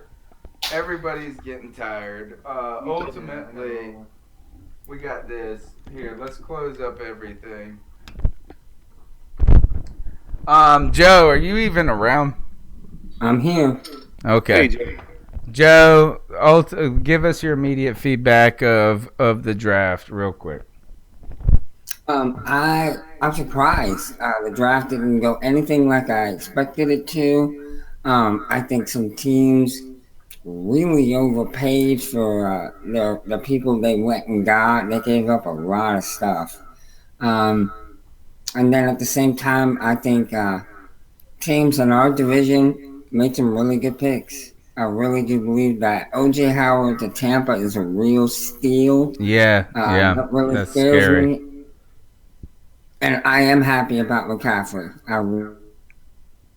Panthers made a great pick there. Kind of a little bit squeezed into a corner, but still a great pick. I think he's going to do good things for the Panthers. I like that. All right, Trip, tell us what your immediate thoughts are about the draft, and we'll catch you tomorrow too. Yeah, like I said, before, I'd have been happy with McCaffrey or Fournette. I liked them both. I was high on both of them. I loved McCaffrey's versatility, and that's we all figured Fournette was going to be gone. He was, and that's who we went with. And it seems to be that's who they wanted. And it's like Joe said, NFC South made some good moves this first round, which is, I guess, good for the division overall. Obviously, we don't like to see too much of that. Yeah. But the O.J. Howard thing was a I know, big and steal. then the That's Saints getting Lattimore's fucking jerk. No, I got another Excuse point. me, I dropped that Now bomb. they got Ryan Ramczyk, so they're going to get some more protection potentially. Yeah, but another it's great like pick. Joe said, the first round went unexpected, but it was kind of as expected with how deep this class was. I mean, this has been the most intriguing draft in years. I mean, It is. It's a really like odd every one, team isn't it? A very has odd had draft. 5 or different players mocked to them throughout the whole first round, and it showed tonight. I mean, you had guys going late, and now you got Cam Robinson's still on the board in the second round. Yeah, it's amazing. Zay Jones is still This there. is nothing like Morgan Moses falling. This is a top fleet. Yeah. This is pick. your time. If you're going to make moves, you could see a lot more moves. We're just going to get Cam Robinson tomorrow. I would love to get him at 40, but you can see an early run on OTs, probably. All right. Thanks, Trip, bro. All right, Ken. Last thoughts about the draft. Well, the other part is I think we're just not seeing urgency at getting younger at defensive end, which we really need to do. I agree. Like I said, I agree with that. Like I said before, every defensive end we have that has a smidgen of pass rushing ability is at least 30 years old. And, Pep is like 35, 39, something like that. Yeah, I mean, if you think about it, we just signed Mario, and he's like 29. Yeah, I think he'll be 30 when the season starts or something, and or at least, in that vicinity. He's close enough. He may as well, right? I mean, exactly. Yeah. That's the point. And so I'm thinking, for just looking at the draft as an entity, what you do is you try to extract as much value as you can out of it, usable value. It's kind of like mining ore. You mine it and then you refine it. Well, this is where you mine it. Well, you want to get a rich vein as opposed to a poor vein. So, when you get McCaffrey, I just don't think that's, like I said, it's not the value you want. Okay, you might, be a versatile player, can do a lot of things. But what I would have done is, okay, Fournette's gone. I'm going to trade back. I'm going to take Barnett. And then, so I'm getting younger at defensive end. And I've still got 6-8 backs that I can look at that have similar, kind of upside as, it might be a little different from McCaffrey, but there's a pretty good logjam in there in the second tier back. And I just don't think there's that much drop off after Christian from, 2, 3, 4, 5 or 3, 4, 5, 6 after him. And we still need to be able to run the ball with power other than Cam. And if you look at Stewie, the last 3 years, his average per carry has gone 4.6, 4.1, 3.78 last year. Yeah, That's I saw not somebody trending. in the YouTube chat. It was Maurice Phillips said, I said we get a defensive end in the third. So obviously, yeah, I mean, I think that, these are the points. You're really kind of just pulling at my heartstrings here. Is that the idea is that it is very difficult to get a guy that's a defensive end that you're going to be able to develop. And we know this is that the top tier defensive ends, just like the top tier offensive tackles, take really 2 to 3 years to get to where they need to be. So you need to get them now. Yeah, so like the idea is that like you're picking today, but it's going to pay off tomorrow. And I am with you on that. And so, but I do think there is a need and a necessity to give Cam something. And there wasn't. That's true. Yeah, I mean, I certainly wanted to do that with multiple players. I was thinking maybe Samuel might be there at 40. I like him. I like him a ton. Curtis Still Samuel's on the board, amazing. He's still there. And he's still. There you go. See, that would have been probably my target if I'd have taken Barnett and traded back. I guess the thing with Samuel is that McCaffrey is a running back who can play wide receiver. Samuel is a wide receiver who can play running back, and that is a difference. I mean, ultimately there is a significant difference there. But well, maybe so. I mean, but it works for Golden Tate and a couple other guys. They came up pretty good. Right. Being a receiver. I think these are all good points. In that. And look, we got some real needs at safety. We could really and use. The Tyreek Hill thing last year kind of changed the thought on that too. So yeah, we need a strong safety desperately, and we need and this is where you are just you're just saying, you're preaching to the choir to me, is that our defensive end position is not settled, bro. And if always anybody thinks this, and you're not gonna meet a bigger Julius Peppers fan than this guy right here, right? But we're talking about Band-Aids, baby. We're talking about Charles Johnson, who is aged and old and almost terrible. I mean, he's not bad, but he's not good. Just kind of doing a blunt metaphor here. I see the offense, and any given offense is kind of like a pickup truck. You get a 3 or 4 solid people at the skills, including the quarterback, and you've pretty much got your identity set. On defense, however, you have got to continue feeding it and fine tuning it. It's more like a Maserati. You've got to keep, the upkeep and just babying it and loving it to keep it running at top 10 or top 5 efficiency. And I just, it remains to be seen, what we do in the rest of the draft, but that's just how you keep the defense going. I guess, and I agree 100%. But I think, to be fair on the opposite side, is that, boy, have we been loving it and feeding it for the last 3 years. Well, maybe so, but on the inside, not on the outside. Right. All right, Joe. We need to get out of here. It's midnight. Yeah, I need to get up early myself. So. Joe Riolano, are you still there? Well, Mr. Pooh. All right, Poohhead. Tell them where they can follow you. You can follow me on Twitter at Joe Riolano, aka the freaking Puerto Rican. Guys, appreciate you tuning in. It has been a long night, and it's been one of a real interesting draft, that's for sure. It has. Mm-hmm. All right, thanks, Joe. All right, Ken, tell them where they can follow you. All right, Twitter, at Ken_die. I'm the commish. The draft was predictably unpredictable, as always. Amen to that. And sorry, guys, for not sugarcoating things, but I never do. I just tell you how I feel and let the cards fall where they may. I don't try to hide anything. Word up. All right, my name's Tony Dunn. This is C3 Podcast. This is the C3 Live NFL Draft. I missed Jay Cryer dipping out. I think my man just passed out. He said he was shattered.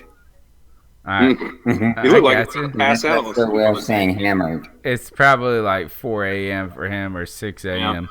But look, the C3 Podcast brought to you by CarolinaCatChronicles.com. We do this draft show every year. This is our 4th one, and boy, they are always different. So tune in to us Tuesday nights at 9 p.m. If you're watching on YouTube, go ahead and smash that like button. Go ahead and tell somebody about this show. It could really help us grow. On top of that, we'll be here Tuesday night at 9 p.m. chopping up the whole draft. And I know a lot of people are interested in finding out some more about the 2nd and 3rd rounds. We'll see if we can squeeze some stuff in. I got to talk. My wife is out of town for the weekend, so I got the kids by myself. So maybe if bedtimes are right, maybe we could do something. If not, then I guess it'll just be a rapper's delight. Until then, guys, we will see you later on.